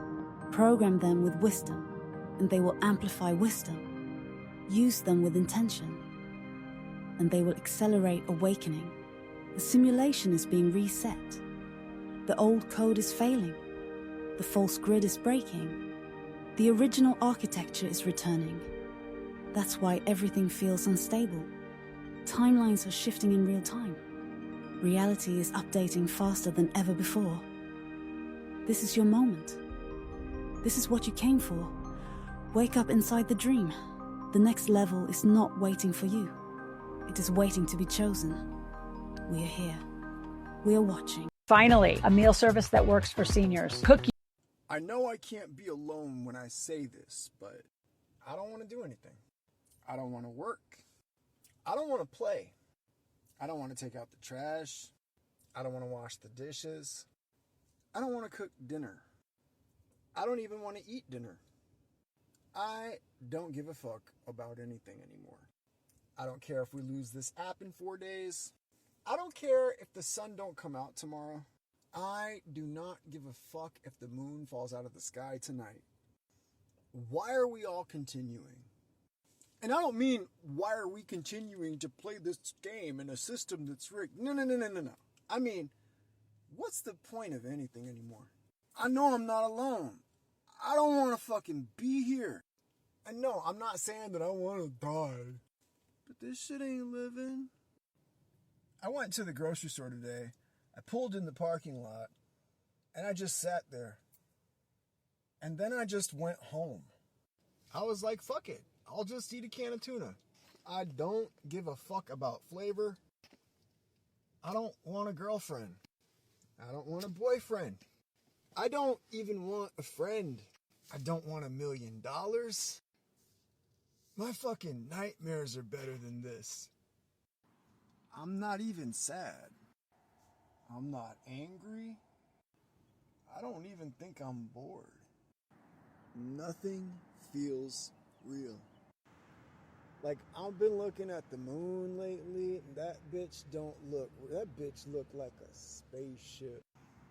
People walking around doing this everyday, same ass bullshit.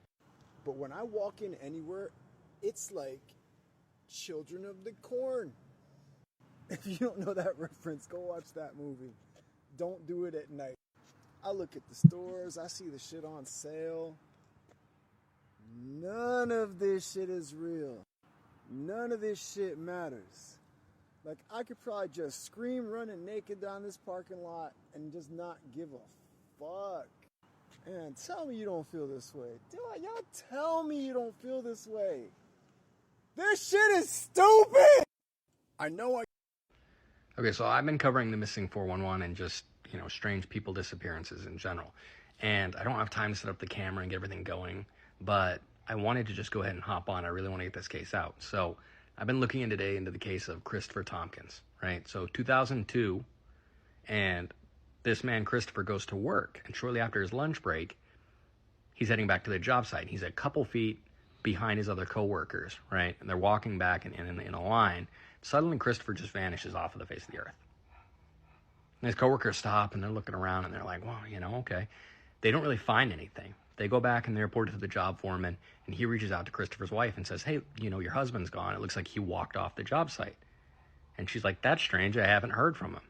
So a couple hours more go by, and then she reaches out to Christopher's mom. At which point, the wife and Christopher's mom, they go together to the job site, and they find some very, very strange things, okay? So they find one of his work boots just on the ground, next to a bunch of spilt change, and on a nearby barbed wire fence, they find a piece of his pants, just torn off. What? It's as if he ran away, as if he took off one single boot and he ran away through the barbed wire fence, threw all of his money on the ground, and ran away through the barbed wire fence, right? They file a police report, and the police come out with bloodhounds. They don't find anything, and the police reach the conclusion that Christopher must have just left of his own volition, okay? That's where the story officially ends. A year later, a mile away from that site, they find his other boot buried. It's like in a swamp type area, right? what happened to this guy? Like, I hate to say it, but we as a society, we love to obsess about missing people in the moment. And then after a couple weeks, after a couple months, the group of people that focuses on what occurred, what really happened, gets smaller and smaller and smaller until it gets into like crime talk, and then people look into it a little bit further. But then we never really get the truth in a lot of these cases. We don't get answers a lot of the time. And it just shocks me, you know, as a society, that a lot of us are okay with that. A lot of us are just fine with these things happening, and we just accept the fact that someone completely and totally is gone, and we'll never know what happened to them. It's horrible. It's terrible. It's sad. And I really wish it would change. But I'm covering a different case for the 411 every single day, and I also cover urban legends and true crime, et cetera, et cetera, et cetera. So, you know, check out my page, and I'll be posting in tomorrow. Thanks, guys. Bye. You should know these 3 facts before buying. The password is safety dance. There is an entire generation that could save us, America, if we just asked. I've been thinking a lot about Gen X, and I really believe they could be the generation that saves this country. But here's the thing. Gen X is like America's middle child. They're the ones nobody checks on, the ones expected to just handle it without asking for help. They're overlooked, undercredited, and often left out of the leadership conversation entirely. And I don't think we can afford to keep doing that. I realize I'm a millennial, but hear me out.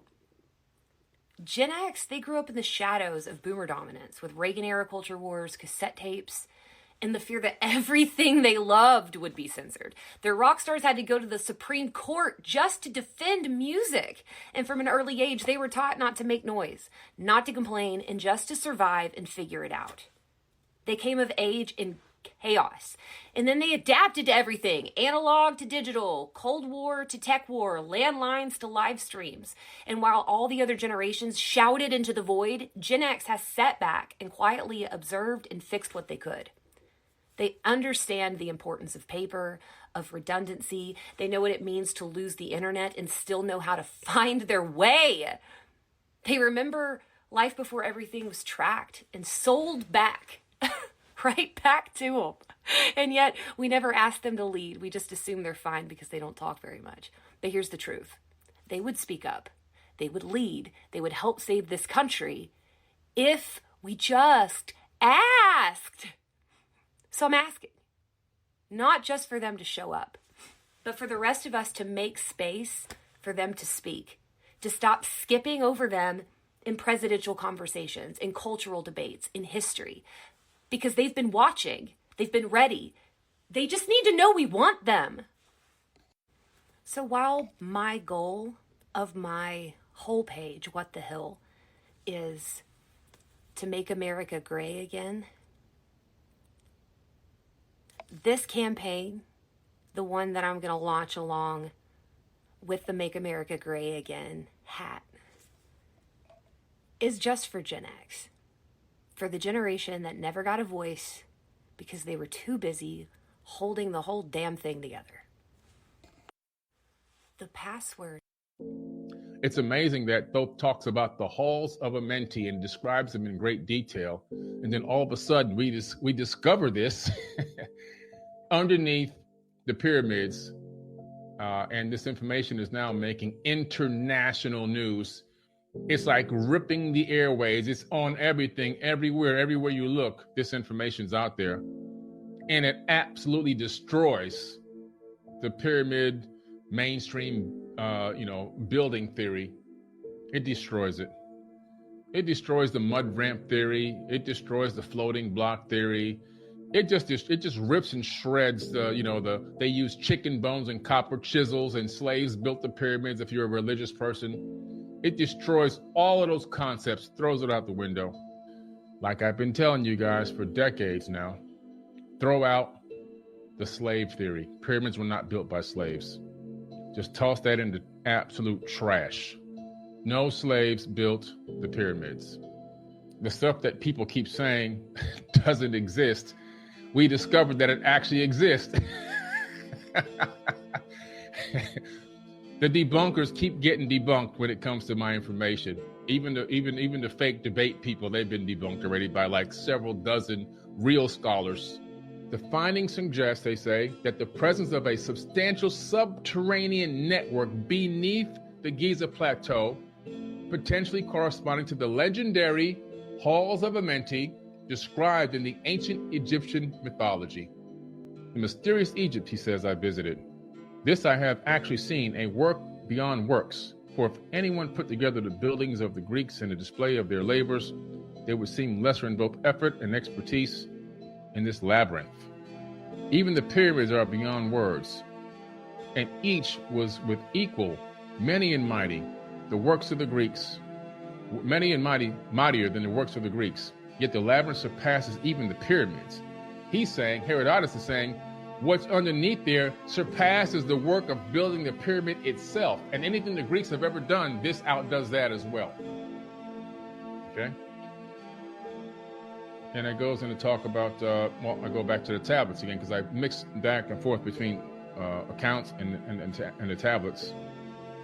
And Thoth says, I, Thoth, the Atlantean, master of mysteries, keeper of records, mighty king magician, living from generation to generation, being about to pass into the halls of Amenti. These records of the mighty wisdom of the great Atlantis set down for the guidance of those that are to come after. In the great city of Kior on the island of Undal, in a time far past, I began this incarnation. He says, not as the little men of the present age did, the mighty ones of Atlantis live and die, but rather from eon to eon did they renew their life in the halls of Amenti, where the river of life flows eternally onward. We're going to talk about that river of life, and we're going to talk about the halls of Amenti in these rejuvenation chambers tonight. Really big deal. It's a 2-kilometer underground city found beneath the Great Pyramids. Okay, a 2-kilometer underground city. It's just bananas. And it seems to look like something technological. We're talking about something that literally, yeah, I'm just trying to find this one donation here and put it back up on the screen on. We're talking about something literally that is so sophisticated that you have to have foreknowledge before you build it, okay? We haven't had this much verifiable evidence since I've been studying this stuff for the last 27 years, okay? Just haven't had this much verifiable evidence. I guarantee you there's no chicken bones down there in the dirt. When they dig these up, when they finally get to looking into these, they'll find no chicken bones and no copper chisels around anywhere. They just won't be there. This is advanced technology, using advanced technology, advanced tooling, advanced foreknowledge, advanced mathematics, calculus, geometry. You need to understand levels. You have to understand the rock strata that you're working with to prevent collapse. You have to understand true north. You have to understand all of this stuff. It's mind-boggling. It's amazing that Thoth talks about the... All right, listen. I just left the gas station. And I ran across a young man that seemed to be fiddling on the ground for cigarette butts. I walked up to him and I asked him, can I buy you a pack of cigarettes? He said, would you really do that for me? I said, yes. I said, what kind of cigarettes do you smoke? He told me, I'll take any pack that you'll buy me. I said, no, I want to get you the ones that you smoke. So he was like, I smoke Newport shorts, but you can give me any kind. So I went inside the gas station. I bought him 2 packs of Newport shorts, 2 hot dogs, and some water. Nice. I came outside, I gave it to him, and I had like $13 left in my pocket, so I gave it to him. And he asked me, could he give me a hug? Of course I'm going to give him a hug because he's a human being. I'm not going to treat him like he's just a nobody, you know, because we're all human beings. So I gave it to him. You could tell he was very emotional. A young lady walked up to me right after that and said, why would you give a homeless guy cigarettes? That's not going to make the situation any better. At first, I got a little upset, but I thought it would be a perfect time for me to give her a little bit of education. I told her, if you've never been in a position where you want to swallow 30 ibuprofens and get it over with, then maybe I'm not the individual that you want to ask that question to. I asked her if she had a favorite celebrity, dead or alive. And I said, who's your favorite celebrity? She said, Prince. I said, if Prince was in this gas station right now, would you walk up to Prince and speak to him? She said, of course I would, because I grew up off of his music and I like him. I said, that's the same way that I feel about homeless people. That's the same way I feel about single mothers. That's the same way I feel about women who've been through domestic violence. That's the same way I feel about single fathers. That's the same way that I feel about people who've been wrongfully convicted and incarcerated for a very long time. That's the same way I feel about people who are depressed. It's the same way I feel about people who are at the bottom of the totem pole. Who Subway sandwiches that in the fridge? I feel that way about the least It's of been them. in there for a while. Yes. For one time, a homeless person would like No. to feel as if they aren't the scum of the Mine. earth. For one time, a homeless person will want to feel as if they aren't a bum. For one time, they would like for someone to walk past them and act like they are a human being, and act like we all have breath running through our bodies and blood running through our body. So if you can't do anything else, I advise you and I ask you and I plead with you, when you see a disabled person, or when you see a homeless person, or when you see someone down in their luck, just walk by them and just flash them a smile and say hello. Positive Wednesday. I just left the gas station. Yeah, Positive Wednesday should be a new thing. Positive any day. Let's do this. That made my nose tickle. So on that note, boys and girls, we are going to go to our next music break. In this break, once again, we have Miss Tamara Bubble. We also have Griff, as well as Prime Example. If you guys don't go anywhere, we'll be right back after this music break.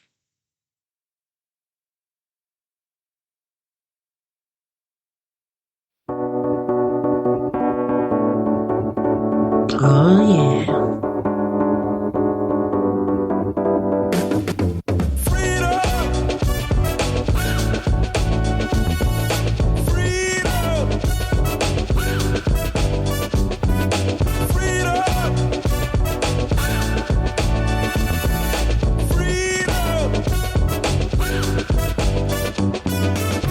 Okay, yo, here's the scoop. You can still be a slave, you're whipped and loop. That's the truth. Got big houses, nice cars. That's real cute, but it doesn't mean nothing. You ain't free to choose. When I say free to choose, no alarm clock, don't gotta hit the snooze. The world is backwards, I'm so confused. They say freedom of speech, but when you speak your mind, they blow a fuse. Just being honest, common sense and common. It's kind of ironic. My freedom, I recently bought it. Now I'm a target. If I do the wrong thing or say the wrong thing, come on, man. Let freedom ring. Yeah.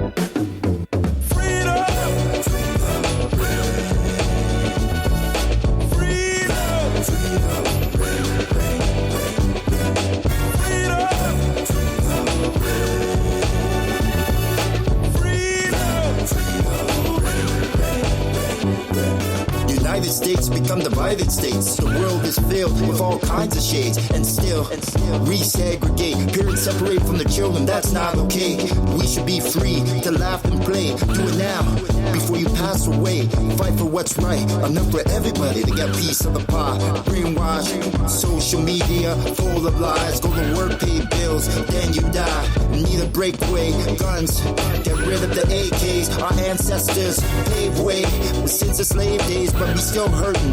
Carry that burden. Stop playing victim. Beat the system.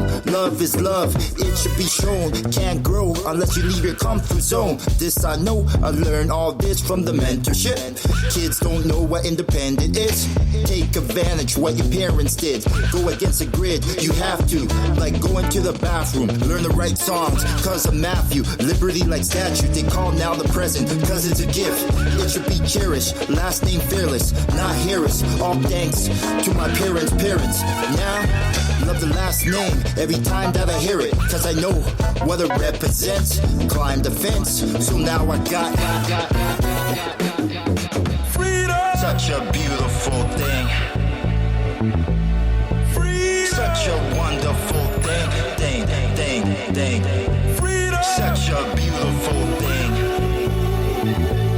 Freedom. Such a wonderful thing.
been poppin', we been poppin' like Pringles in the can. All the money really got me dancing. Pringles in the whip. I be stacking them chips like Pringles in the can. All the money really got me dancing. Big baby money grip. I be stacking them chips. Pringles in the can. All the money really got me dancing. Pringles in the whip. I be stacking them chips like Pringles in the can. All the money really got me dancing. Big baby money grip. I be stacking them. I ain't never been afraid of a strange beat. New track from the crates, but the same me. Lights on, bills paid, bring the same heat. Couldn't picture me spend the same unless you bring me. Low key, humble brag, never change me. New money coming in the bank's changing. The quarters to dollars to checks every hour. That money come in when I sleep or I shower. That's motivation, that dedication. I can see my dreams, I'm already chasing that bezel clean. Watch me embrace it. I'm a single girl, but already taken like a stick-up kid. They already shaking. Old Harlem, Brooklyn, being known for break-ins. Bubble on deck, being known for caking. Stacking and saving that move up out the hood money. This that we been eating good money. This that really wish you would, homie. This that see you laughing but broken funny. So get up out the hood, homie. Ain't no rentals over here, dummy. And no, they don't really think that we own it. Who we been poppin', look on. Love the money, but the money love me long time it on. Yeah, them bills, so got the money with my own ground. That move up out the hood money. This that we been eating good money. This that really wish you would, homie. Who we been poppin' like Pringles in the can. All the money really got me dancing. Pringles in the whip. I be stacking them chips like Pringles in the can. All the money really got me dancing. Big baby money grip. I be stacking them chips. Pringles in the can. All the money really got me dancing. Pringles in the whip. I be stacking them chips like Pringles in the can. All the money really got me dancing. Big baby money grip. I be stacking them. I ain't never been afraid of investing. I'm talking more than dice games and I'm scratch offs. Lottery jackpots and hundreds of millions. So who you think they making money on the backs of? Ain't no gambling today. Ain't no gambling with my money that I built up. Got my money strong, yeah, my money long, my money zone. Not one business, but no business. Natural growth, I mean no business. New growth like my natural hair. Yeah, I'm 10 toes down in the show business. Like back up off, man. Ain't no move around, no business. Bring the track up with the tracks out in the both ways. Steady running your mind, talking this and that. But it's that move up out the hood money. This that we been eating good money. This that really wish you would, homie. This that see you laughing but broken funny. So get up out the hood, homie. Ain't no rentals over here, dummy. And no, they don't really think that we own it. Who we been poppin', look on. Love the money, but the money love me long time it on. Yeah, them bills, so got the money with my own ground. That move up out the hood money. This that we been eating good money. This that really wish you would, homie. Who we been poppin' like Pringles in the can. All the money really got me dancing. Pringles in the whip. I be stacking them chips like Pringles in the can. All the money really got me dancing. Big baby money grip. I be stacking them chips.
favorite rapper. And I ain't in a suit, but I'm looking dapper. When I ain't in the booth, yeah, I'm still gon' snap it. Homie, you ain't gotta lie, cause it's the truth we after. And I'm without the beef for the clout. I'm the one you shouldn't believe the rumors about. Spitting and giving you brain tumors and Zuma lessons. Mover and a shaker with the flow. Soon as I pop you toes. If you had any ego or ego, let go. If you had any doubt about me, just know I'm pleasing to the ears and the eyes and the throat. And I ain't giving you no more detail till we talk pillow. I ain't nowhere close to my greatness. I don't do all that boasting, just make hits. Yo, I don't do all that posting, naked pics for likes, and I ain't make this up, I can't fake this. Seeing it, loving it, feeling it, breathing it. Saying it, doing it, running it, barely. I'm a natural winner. I'm the one that you invite to meet your parents for dinner. Cause I can take a couple L's and I'ma bounce right back. Just so you and all your friends can hit the bounce like that. Cause I'm seeing it, loving it, feeling it, breathing it. Saying it, doing it, running it, barely. I'm a natural winner. I'm the one that you invite to meet your parents for dinner. Cause I can take a couple L's and I'ma bounce right back. Just so you and all your friends can hit the bounce like that. Cause I'm a lover and a fighter and a giver and a pleasure and pain and boss deliver it out. Yet I make this look real easy. Everybody hate Chris, but I'ma win like Breezy. But I started later on the way to the top and can't stop, so don't push not one button on this elevator. They try to push my buttons to start levitating, rise above it all. I can tell that you fake when you're shaking my hand, and the smile on your face shows me even you're greeting and meeting and love is hating. I'm actually amazing, but modestly saying I ain't waiting for cosigns or playlists, cause I ain't nowhere close to my greatness. I don't do all that boasting, just make hits. Yo, I don't do all that posting, naked pics for likes, and I ain't make this up, I can't fake this. Seeing it, loving it, feeling it, breathing it. Saying it, doing it, running it, barely. I'm a natural winner. I'm the one that you invite to meet your parents for dinner. Cause I can take a couple L's and I'ma bounce right back. Just so you and all your friends can hit the bounce like that. Cause I'm seeing it, loving it, feeling it, breathing it. Saying it, doing it, running it, barely.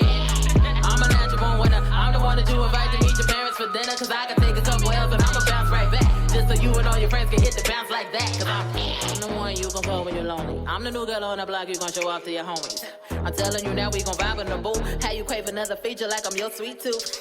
All my people wanna see me shine, but I don't pray for you to fall cause I don't play with karma. When I slide through it's gon' be bad timing like watch out little homie, watch out. I'm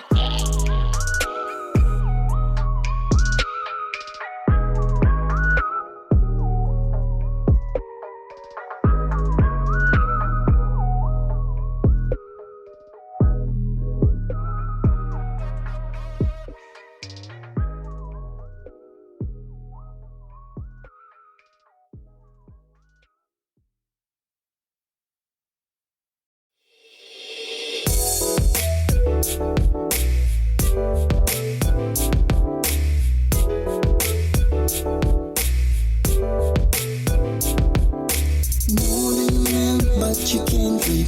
Know that you're mad, but you can't read. Know that you're mad, but you can't leave. You can't leave. You're right where you wanna be. That is right here with me. You're right where you wanna be. Right with me. You can be anything you want. If that's what you really want. You can be anything you want. All I want to do right now is leave this room. All I wanna do. All I want to do right now is leave this room. For good, I'm wasting time. Not trying to lose my mind. Know that I am wasting time. Not trying to lose my mind. If you want to get left behind in this rat race, go back to my place where I know it's safe, and lock myself in my room. Won't watch the news, cause it is so confused. What can I do if I lose you? All I want to do right now is leave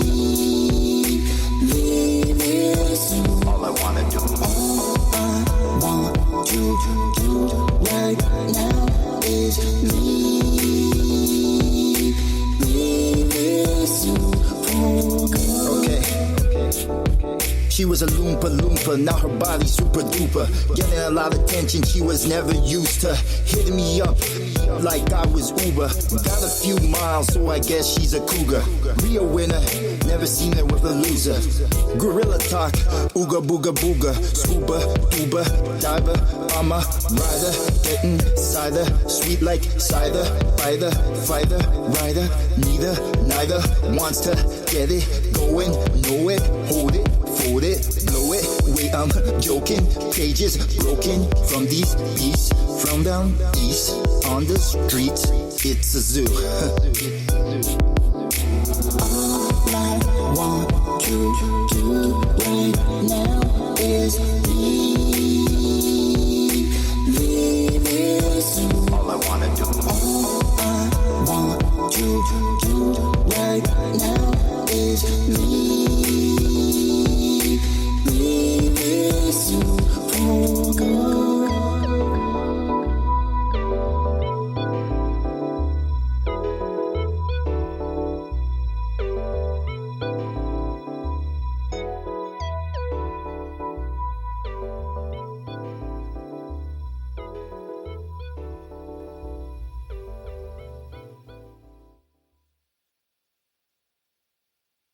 Welcome back, and thanks so much for joining me tonight on We Are Paradox Media's Late Night in the Rockies.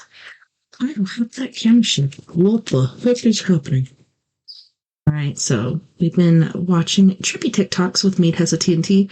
There's been some pretty trippy stuff out there, I must admit, but still wanting to know about that Pope prophecy. So let's see, looking a little further, if we get into that. If not, here in about 30 minutes. Let's see, what time is it?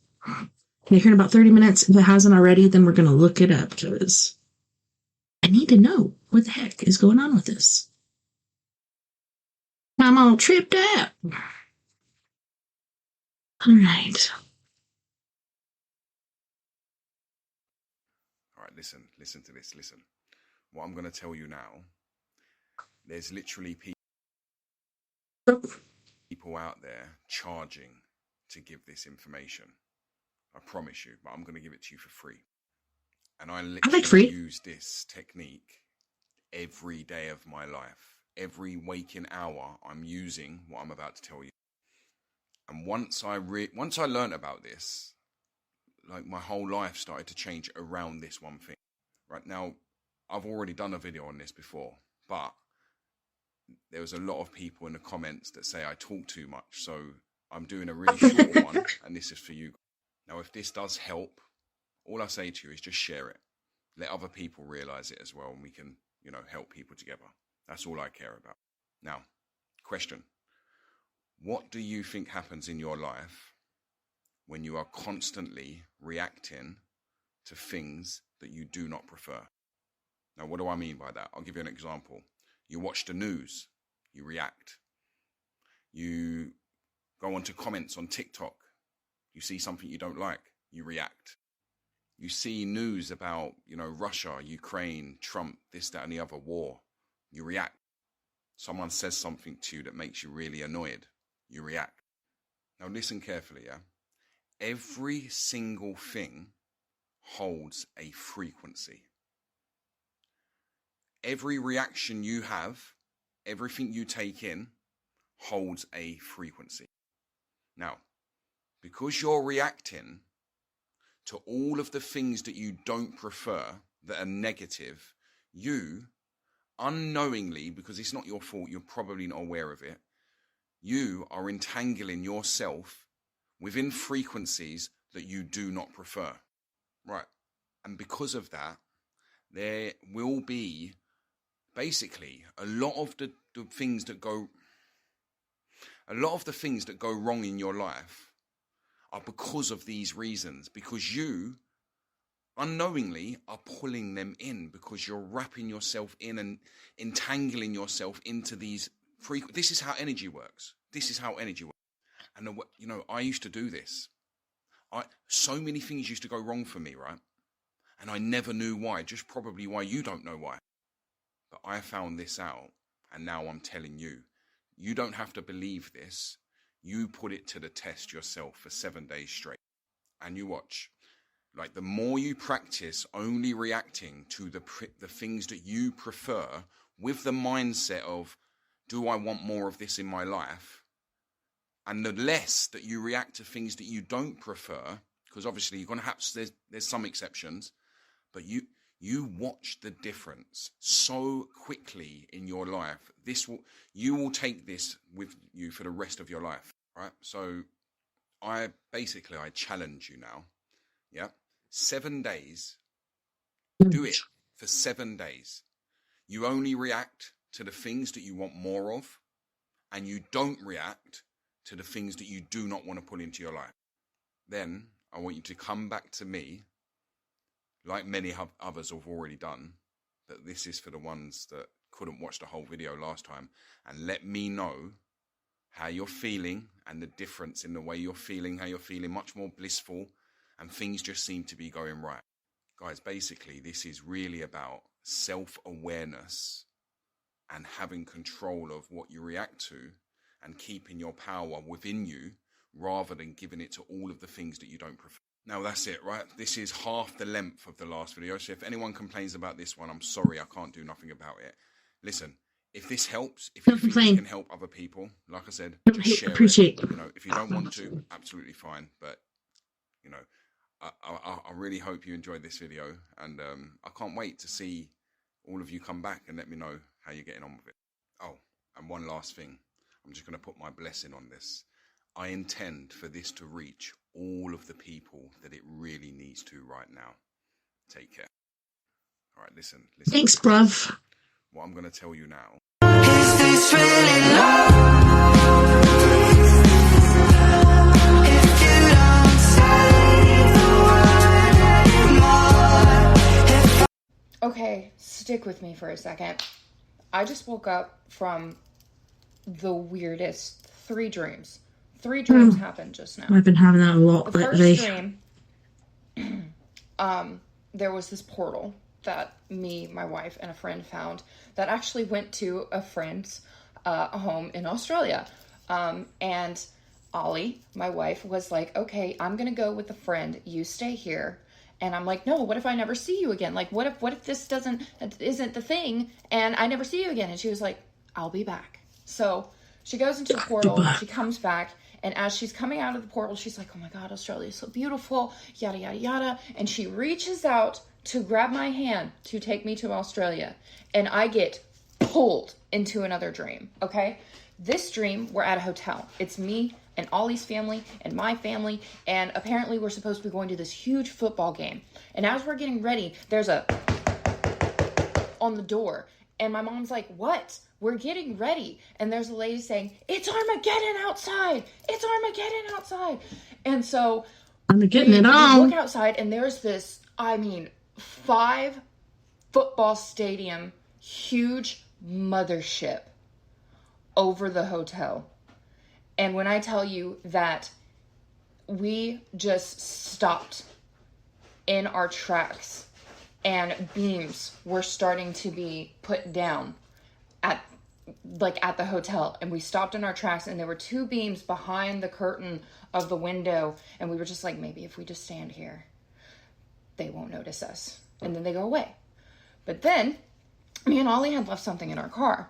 And so we were like, okay, maybe if we just act normal and pretend like nothing is going on. Stay in your room. We will, be okay. So we went to the car, we went to go grab the stuff, and all of a sudden that mothership on top of the hotel followed us. Ooh. It was over our car now. And we were like, okay, all right, that's fine. So then we just casually go back to the hotel room. And then all of a sudden my dad is like, oh, well, we're still going to the football game. I'm like, what? Okay, what? No. Anyway, so we I guess just act casual again. And then all of a sudden I look out the window, and the hotel is by a beach. And so I look out the window and I see that the wind is starting to get heavier. And, there is a slight, tiny tsunami that crashes into the hotel. As that happens, I get pulled out of another dream, and I'm in my apartment. In our apartment, I'm working as this mothership is still outside. And then downstairs, like, we have a window, but it's not like a bay window like it was in my dream. But in my dream, there was a bay window. And I had gone downstairs for something, and Ollie was like, come color with me, because there were 2 beans in front of the window. And I was like, okay. So I put my back towards them, and then there was this just feeling of like, I'm going to say something. And so I looked at Ollie and I was like, I'm going to say something. And she's like, no, don't. Like, don't do that. And I was like, no, I'm going to say something. So I turned around and I said, what do you want? What do you want? Are you here to hurt us? Like, are you here to take us? Like, what do you want? And they were like, no, we want you as allies. We want you to help us bring in the new world, because the old world is crumbling. We need help rebuilding it. We need you to wake them up. And me and Ollie are just standing there dumbfounded. Just give me chills. And then the aliens basically were like, what's wrong, human? The old world is crumbling and corrupted. We need you and the people who are awake to help us rebuild the new world. And I said, so what do we do? And they said, wake them up. And then I immediately woke up and came out of my dream. I know that this was so long, but I really hope that you stayed till the end, because I'm still shaking. And I had to make a voice memo, and then I was like, I have to tell TikTok because this was so prophetic, I think. And I feel like, because they're there, they are out there. The mothership is out there. It's just not showing right now. It was just so real. It was so real. And I didn't do anything different last night, but just put on my meditation music. And it reminded me of my last meditation that I told y'all before about, being strapped to a table, and them taking my heart and taking my brain, and then these 3 beings and the big being coming down and being like, you need to wake them up. You need to be part of the Great Awakening, and like all of this stuff. And then they replaced my brain and replaced my heart. Anyway, let me know what y'all think. Happy Saturday, Starseeds.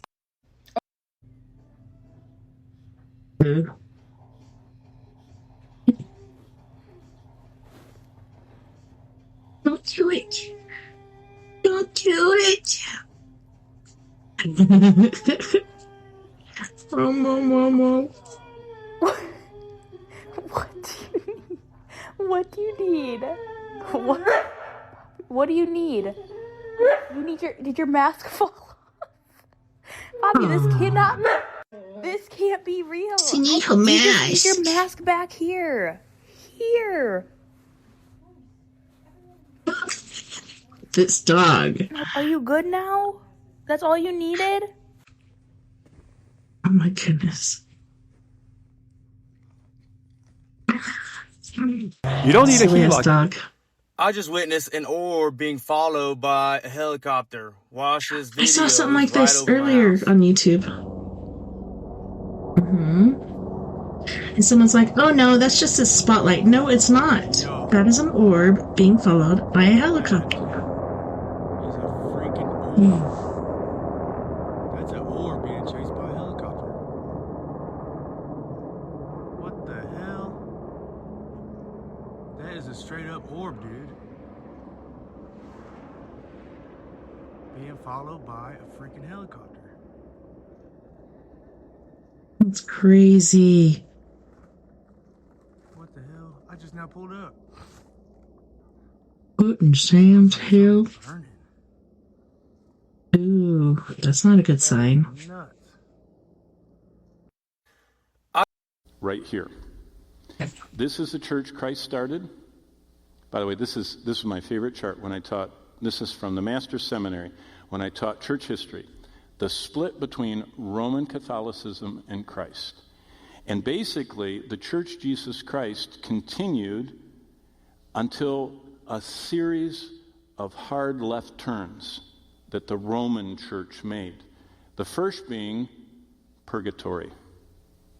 593, purgatory. And the first pope in 590. Are we there right now? You can see it bigger here. 593, purgatory. And the first real pope. There were other pastors of Rome, but Gregory I called himself the Pope. And then the temporal powers that the church could grant, temporal powers. Then there's a whole bunch of stuff that doesn't matter. The money for masses started in the 12th century. Indulgences for sale that you could buy you could buy merit to spring Aunt Zelda out of purgatory, started in the 12th century. And here's the worst one. You could buy her way out. Dogma of the Mass Let's began go. in 1215. And that's where it was stated that if a priest would go intone these words, Hocus corpus meum, if he did that with a normal piece of bread and said in Latin, Hocus corpus meum, which in Latin is hoc, this, corpus, body, meum, my, this is my body. If he would say in Latin, with a normal piece of bread, this is my body, only he had to say it in Latin, Hocus corpus meum, it changed from bread into the body of Christ before your very eyes. What does hocus pocus meum sound like? Witchcraft. Yeah, that's where the term hocus pocus came from. It came from people that didn't speak Latin that saw a man wearing a funny outfit go hocus corpus meum and changed what they knew as bread into the very body of Christ. They said, he's doing hocus pocus. Isn't it funny how all this stuff comes into our culture? That started right here. That was the stake in the heart of the church. And so then it goes on, and I'll have to pick up here next week because I don't want to rush through it. The slide gets even worse after the Mass starts. But if you notice, there it is. The church was pretty much biblical with all of our problems until the 6th century. And then the slide keeps getting worse. And I haven't put all of them in, but in 1950, the church declared that Mary was bodily assumed to heaven. She was in a perpetual sleep from the 1st century. And all of a sudden her body to heaven. Just because the Pope said it in 1950. Oh my gosh. Wow. That's amazing. Right here. This is the church Christ started. Here's how I'm getting my body right again. TikTok may be proving that time travel, glitches in the Matrix, Scary and story, glitches in guys. the time-space continuum are real, in real time.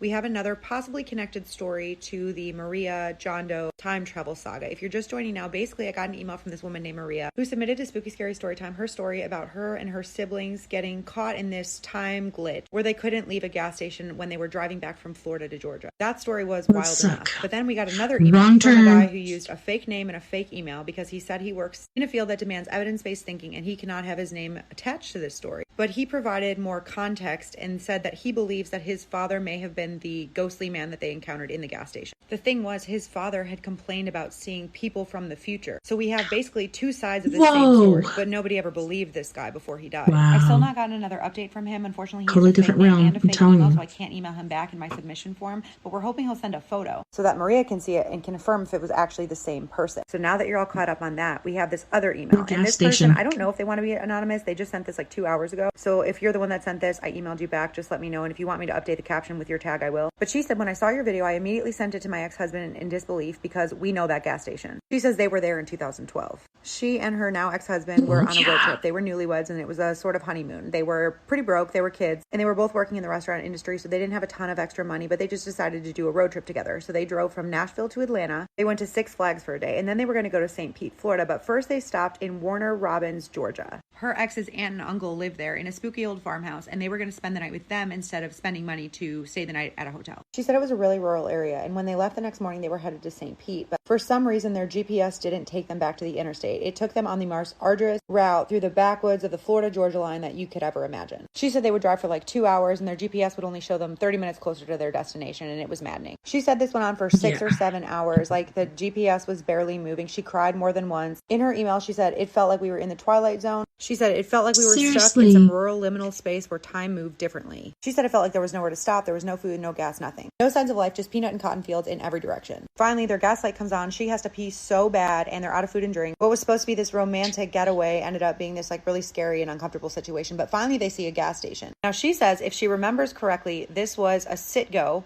or whatever has the red triangle logo. She said it looked like it hadn't been touched since the 60s. It had 2 single pumps outside with no awning. She said she's normally very picky about where she stops on road trips, but by this point she was just so desperate that she was just like, fine, just stop. She describes herself here as a sciencey atheist with a sprinkle of witchy woo-woo. She said she doesn't believe in a sky daddy situation, but does believe it's possible that energetic imprints get left behind. She said as soon as they pulled up, she was immediately overcome with this sense of dread. She said every alarm bell in her body was screaming danger. There were no signs of life. There was no sounds. It was completely silent. And she said as she stood outside the car, a tumbleweed rolled by her. She said maybe that far south, that's a thing. She said the building was not boarded up and they could have gone in, but they both looked at each other and it felt for a second like one of those old scenes from a Western movie where everything is in slow motion. They both must have felt it because they both just got back in the car. She hopped in the driver's seat and peeled out of there. She says she felt with every ounce of her intuition that if she had gone in there, she would not have come back out. As they were pulling out, they noticed that the pump said 40 cents a gallon. There's no way that that was right for 2012. Within 5 minutes, they made it back to I-75. It was near Valdosta, the same city referenced in both of the other stories. So this doesn't really make sense of how they could be driving for 6 or 7 hours, not getting any closer to their destination, and then after finding this gas station, be back on 75 within 5 minutes. She said the experience was so freaky that it became part of their like honeymoon tales when they got back. She said she and her ex put the address mentioned in the other videos into GPS, and that's pretty much exactly where it was. So if this is the same place, then it may have been a Sitco or a Sitgo, the one with the red triangle. I don't know if that lines up with Maria's story, and I don't know if that lines up with John Doe's story. But I do know that something weird seems to be going on SR 376 in Georgia. Some people have been sending me photos of gas stations in the area from 2007 on Google Maps or Google Earth.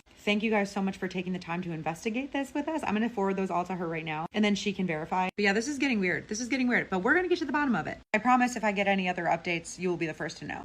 TikTok may be proving that time travel, which is... There's a lot of unbelievers on TikTok. They say green screen, this and that. They don't believe me. But that's the door back there where I come out from. Look at this. Look at this, guys. You really think that I'm lying for clout? Yeah, this look at your real. hair, this dude. This is definitely I can't green screen. You call me a liar. This, that, green screen. I knew there was a hair on my lip. Green screen. You know what I'm saying? I'm right here at the same spot. You know what I'm saying? That's the door I come out from, the door that I showed you. You people are going to become believers of this. You know, look at this. Look at this. Look at all these cars in the top. Look at this. You know what I'm saying? Look at this, guys. You think I'm really playing with this? You know how much I'm risking it to be here in this ear? I'm risking it. I got to get out of here before they see me. But you guys are unbelievers. I cannot believe this. You guys are treating me like this after everything that I'm risking. Now I'm back to boring 2025 because I got my family in this time, and I don't want to take my family to that time because there's a shortage of food, water, and all kinds of stuff. And actually, people don't use gas anymore, but they're fighting for another type of element. Yeah, and man, it was it's not affected by pretty. the time It's not travel. cool to be in that time. It's very risky. So I'd rather stay here with you guys in boring 2025 because it's not what you guys think that it is in the future. You know what I'm saying? So people ask me, how did you get your technology? I found some aliens in the mountains, and they gave me this little small machine where it could take me to any time, any era, any dimension. Man, you guys gonna see some wild stuff out here. Man, just follow me for more, and you guys gonna be amazed. I bet your parents had a hell of a time with you, brah. This is the brand new Solar Extreme. Super slim, super light, fully integrated drivers, super easy to set up. Foldable design. Just unfold it, and you're good to go. Indian? What's it for? Now let's talk about power. We're talking. Right, guys, what I'm about to tell you is massive. It's huge. It might seem small, but this was a major part of so many different things changing for the better in my life. And I think this is the one he was talking about in the last video. Now, I guarantee you that there's thousands of people on TikTok charging for this information. Right, guys. I wish I knew the date on the other one. Let me see. It's huge. Not 150, that's too big. But this was a major part of What's the date? Things changing for the better in my life. And I only wish I knew what I'm about to tell you a long, long time ago. But divine timing is perfect, and we all learn things as we're supposed to learn them. And I know and I trust that this video will be put in front of the people that actually need to hear this right now. So before I tell you what I want to tell you, I want to start by saying, as I always say, I don't do this for likes. I don't do this for comments. I'm not doing this to try and earn money. I'm simply trying to help others the same way that I helped myself and changed my life. So what I'm about to tell you now, I guarantee you that there's thousands of people on TikTok charging for this information. So just listen. Now, I intend for this video to reach absolutely every single person that it needs to, and that's including you. I don't do this for likes and comments. I only wish to help others. So all I ask of you, if you think it can help, please share it. Now, I'm about to teach you literally the easiest way to manifest. If you want to look at this on your own, it's NC3521. N as in Nicole. C as in cockroach. I almost said Peter. 3521. Now, what does this really mean? It means you are a Sir, hold on. You see this? To get the fuck out of my face right now and leave. So you know something? This is a 3-year case. If you don't leave, you're alone. Where the fuck are you? Just go. I'm gonna sit right there and you're gonna leave me the fuck alone. You got that? Yes. I'm sorry, sir. Thank you, thank you. No, sir, there is no problem. I promise you, everything's fine. I need you both to go away, please. No, you can't tell us to go away. I'm asking to see your ID, please. I know the law. You don't have to see my ID once I'm seated. The 2 places you can check it are TSA and when I'm providing my boarding pass. I'm already seated. Please leave. Sir, I appreciate that you're staying calm, but we're going to need some compliance. We're going to have to elevate this and possibly take off the plane. So go ahead and just show our ID. It's no big deal. Getting off this plane. It's nice that you know the law, but I think an officer of the law would know it better than you. When I ask for your ID, I expect to see it. And I appreciate your saying, but you need to show this lady some respect, and I will remove you from this plane if need be. So don't go around making declarations you can't back up. Just go ahead and show her ID. We can move along, get this plane off the ground. From this plane, I promise. We won't if you show us your ID. And you're definitely not going to threaten me, sir. Why is it? Have it? I physically cannot. You don't have it on your person? You don't need to see it right now. Yes, I do. I'm trying to do my job. The only place you needed to check it was TSA and when I provided my boarding pass. Sir, I'm already seated. Everything's fine. You need to identify yourself when requested. This is an airport. We have a lot of international and domestic flights coming in and out of this. This is a very important hub, so if you can't comply with the nice lady's request, then I'm going to have to step in, and I don't really want to do that. She's doing a fine job. If you can't show her ID, so do you have your ID, or did you show? So you showed it. So you showed it at all those places you mentioned. Yes. So you have it, and you can just show it and end this right now. I can't do that right now. You can or you won't? Why are you making this so difficult? We're just trying to do our jobs, and we can all move on if you just show your ID. Please just comply with the lady. I can't do that. I need you guys to please just leave. Everything's fine. We're trying to do our jobs, sir. Please show your identification. If you don't, we're going to have to escalate this to something else. Do you have any weapons on your person? Where's your luggage, sir? I don't have luggage at this time. You don't have, okay, so you're traveling by yourself and you won't show your ID and you're kind of standoffish. So you can understand why that would be suspicious and raising some red flags here. I understand. Look on your system. I really need you to just walk away. I really need you to just show your ID, please, sir. Yeah, she's been very sweet, but I understand she's getting frustrated, and honestly, you even requesting anything is kind of really, to be quite frank, pissing us off. We need you to comply. If you have a lack of position to tell us what to do, sir, you need to show your identification. I am the law, and she is an extension of the law. This is her plane, and her and the captain. Is the extension of the law. Yeah, this airplane. Yes, absolutely. Absolutely, she has jurisdiction. Are you going to comply, or do we have to get the captain involved, or I can just remove you myself? I just need to see your ID. I know you've already showed it several places throughout this scenario. Sir, hold on. You see this? To get the fuck out of my face right now and leave. So you know something? This is a 3-year case. If you don't leave, you're alone. Where the fuck are you? Just go. I'm going to sit right there and you're going to leave me the fuck alone. You got that? Yes, sir. I'm sorry, sir. Thank you, thank you. No, sir, there is no problem. I promise you, everything's fine. I need you both. So fake. The rest of the story.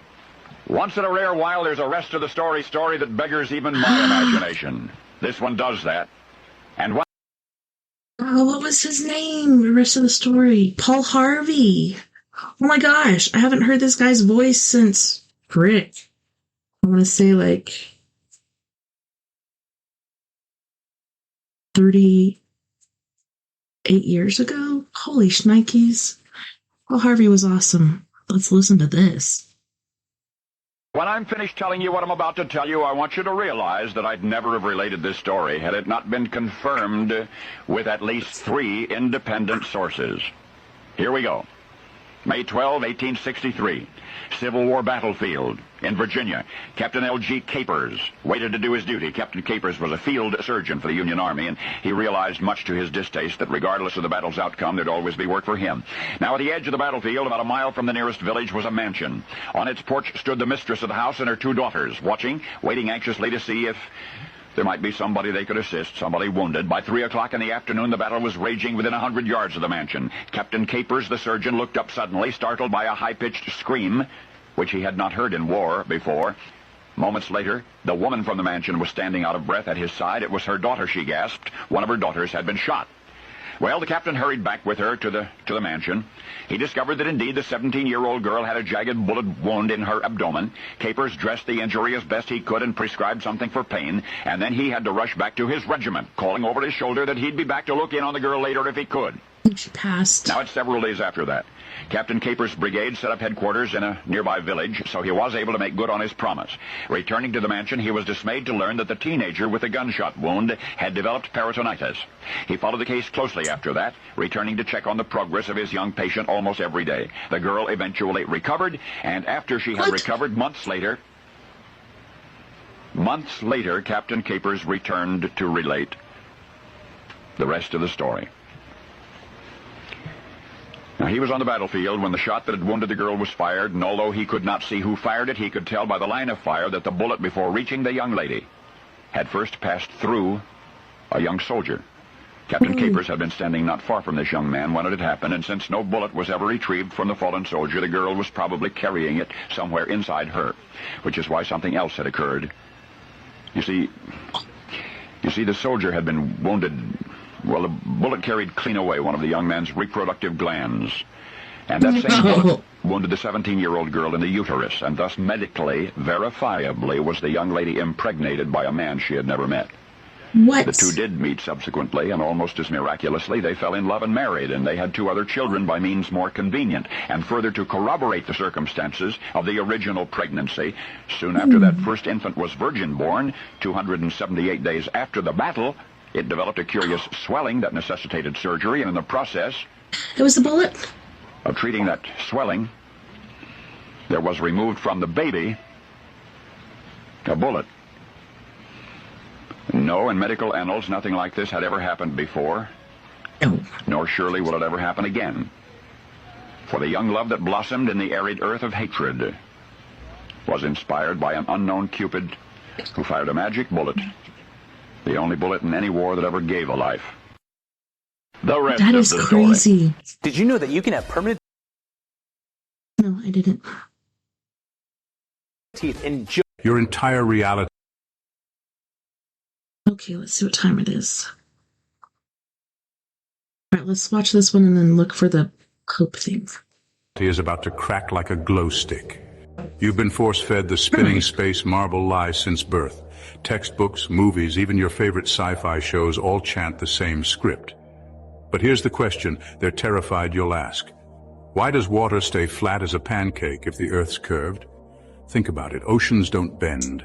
Lakes don't arch. Even a spilled latte spreads in a straight line. But science says a ball Earth spins 1,000 miles per hour while magically keeping oceans glued? Right. And what about construction? Ever seen a surveyor account for curvature when building a bridge? Nope. They use flat planes and lasers. If the Earth curved, the Golden Gate Bridge would have collapsed before your grandma learned TikTok dances. What? Time to use your own eyes. The truth is hiding in plain sight. No PhD required. Grab a camera, a sunset, and a zoom lens. When the sun dips below the horizon, zoom in. Poof, it reappears. On a ball Earth, that's impossible. The sun's not setting. It's moving out of view on a flat plane. Still skeptical? Try this. Next flight, watch the horizon. It stays perfectly level no matter how high you go. Pilots don't adjust for curvature. They'd crash if they did. Shoot a laser over calm water. On a curved Earth, the beam should bend. Spoiler. It stays straight for miles. They say the moon reflects sunlight. And why does it glow colder than moonlight? Check a thermal camera. It's self-illuminating like a giant nightlight. Ever wonder why satellites get lost during meteor showers? Because they're balloons. Literally. NASA's own patents admit to high-altitude balloon tech. Your iPhone has more power than the computer that landed on the moon. If your brain's doing backflips, smash that follow button. Tomorrow's video drops the one experiment that made a physics professor quit his job. It involves a pool, a garden hose, and a secret they've buried since the 1800s. Miss this, and you'll never know why oceans don't spill off the edge. Tap follow now. No, I won't. All right. Pope prophecy.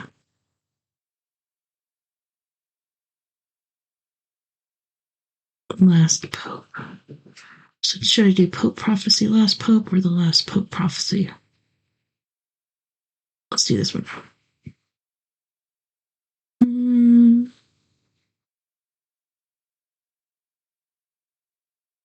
After Pope Francis, what comes next has been prophesied for centuries, and it's terrifying. There's this book, The Prophecy of the Popes. It was found deep in the Vatican archives. It predicted every pope from the year 1143 all the way to Pope Francis. Every single one. But here's the dark part. After Francis, the prophecy just ends. 2 words. Judgment Day. Now here's where it gets scary. Inside St. Paul's Basilica, on the walls of the inner sanctuary, there are portraits of every pope in history. But there's only a limited number of spots made for those portraits. And right now, after Pope Francis, there's only 1 spot left. People have always said that once the last space is filled, that's it. End of the world. And listen to this.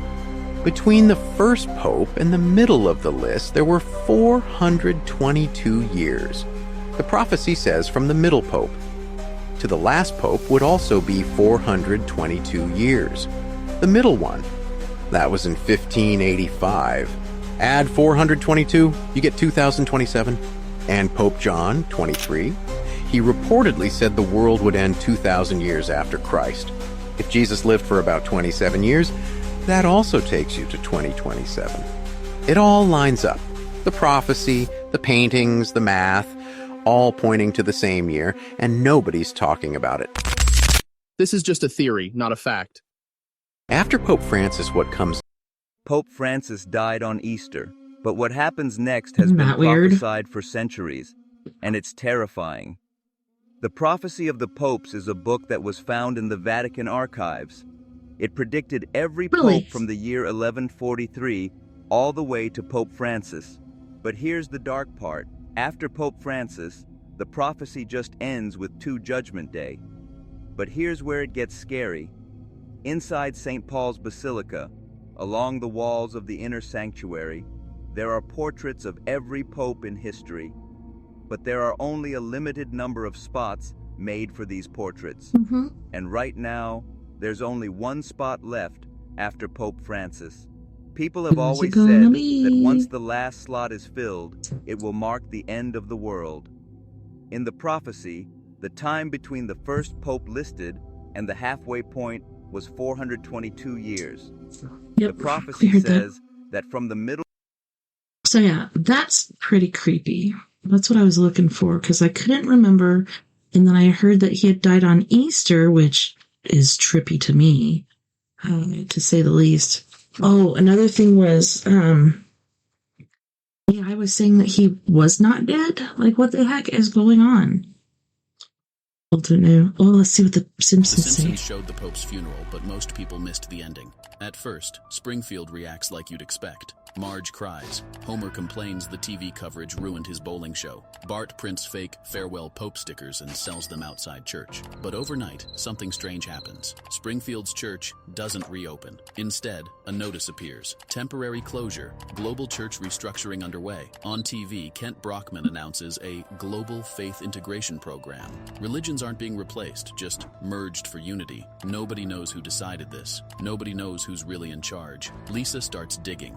In dusty archives, she finds an old Vatican law, forgotten for centuries. If the seat of leadership becomes vacant during a global crisis, control defaults to an emergency council. No elections, no transparency. In Springfield, the changes accelerate. Traditional prayers are replaced by generic unity pledges. Next Sunday, every home in Springfield gets the same letter. Mandatory attendance at the first global celebration. At the event, the new leaders step out. Not priests, not bishops, just smiling CEOs. The episode ends, not with prayers, but with corporate goals being announced. Everyone claps without thinking. Follow for more Simpsons predictions like this. Crazy.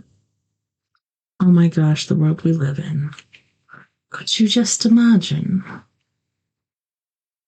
Oh, Black Rainbow in Florida Bible prophecy. Did this happen recently? What is this? What? Yeah, I guess so. Oh, I see. Look at this rainbow, guys. You ever seen a rainbow like that? It's a double rainbow. Today's Easter. Really? March 31st, 2024. It's Kundalini here. My God. That's weird. What is the rainbow prophecy? It almost looks like a portal. That's how freaking beautiful it is.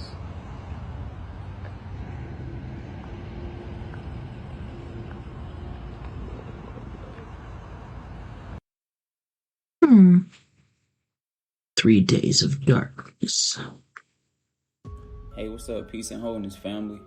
Now it's been prophesied in your religion stories that we will have 3 days of darkness upon the earth. Now I done seen many different rainbows over the years. Now a black rainbow, this will be something new to me. And these rainbows have been spotted. I have to interrupt really quick. It reminds me of when I think I was 5, almost 6, and my mom and dad had to go to Colorado. We lived in Arkansas at the time. I'm in Colorado right now, but she had to go to Colorado for a work conference or something, and she asked me what I wanted her to bring back from Colorado, and I said, a rainbow! So I thought that was cute. I just thought I'd share it. All over the world. Could you imagine a scientist trying to explain this stuff to us? All I can say is the dark Still have energy that is expanding postcard with the rainbow on it from Colorado. This 3D physical world that we live in is being removed. It's very important we balance the darkness within us as well. We all come from the darkness, and one day we will all return. That's what I was saying. In between both of them, it's dark. That is pretty dark. It's totally different. I've never in my life seen a rainbow like that. Ever. Look at that. It is trippy. Is it because it's cloudy? And just an array of suns coming out, or what? Hey, what's up, Peace and Wholeness family? Now it's been Peace and holiness, fam, family. Alright, let's see what else we got.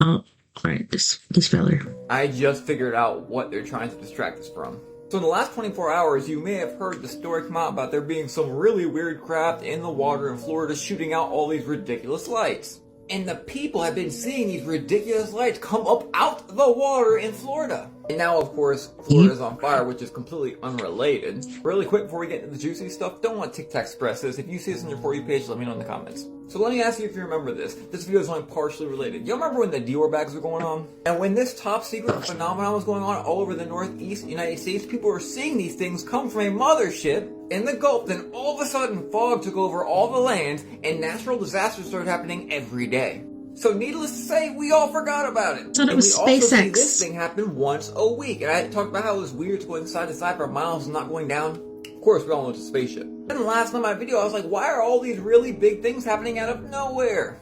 The mission to the files to Mr. West, then all of a sudden at the same time the pyramid story broke, at the same time the military personnel story broke about the craft being in the water, and completely unrelated, Florida's on fire now. And don't forget, this right here happened 2 years in a row in Florida. Pay attention to your sights because this is all unrelated. How easily distracted we are.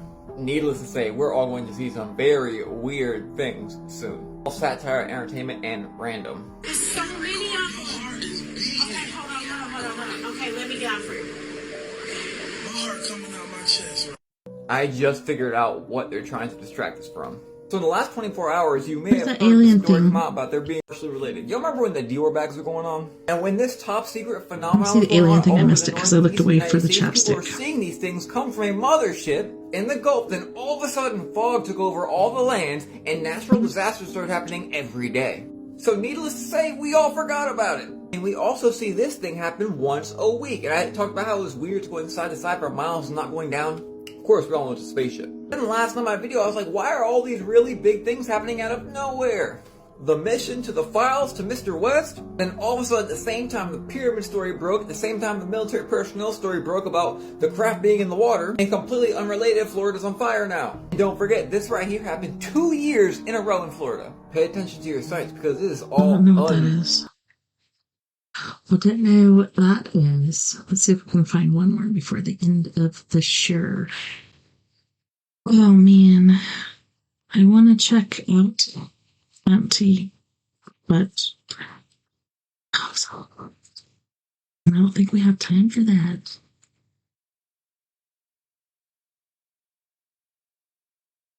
Let's see what this fella has to say. Well, we know this is true because rainbows exist. And what do you need to make a rainbow? Some water, some sunlight, and some light, and some type of glass prism. Because you know, once the light hits the prism, it creates the colors of the rainbow.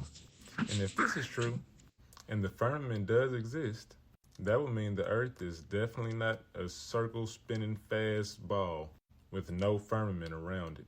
And if the firmament is around the Earth, that means it's very possible that God created life with the term, let there be light. Because sonoluminescence, it tells us that water inside of a glass with sound waves on it creates a spark of light bubble. And we know in the beginning it was just water over the deep. You see, it says the great deep, it was nothing but water over there. Darkness and water was upon the deep. And then God spoke above the firmament and said, let there be light.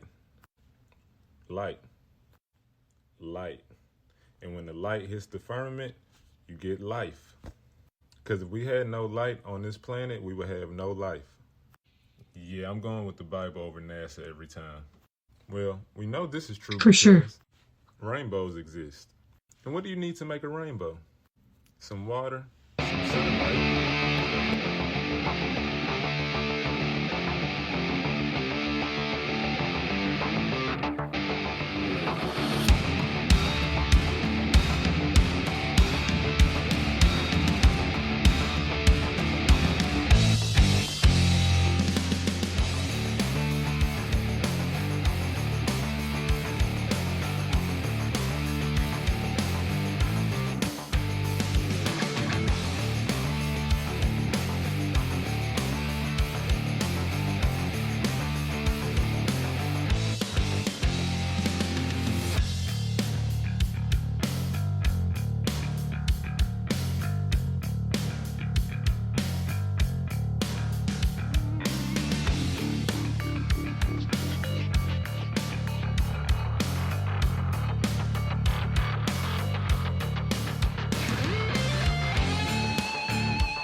We're all in this together. Together we can make the world a bit better. And together, my friends, we are Paradox Media, because without you, there is no us.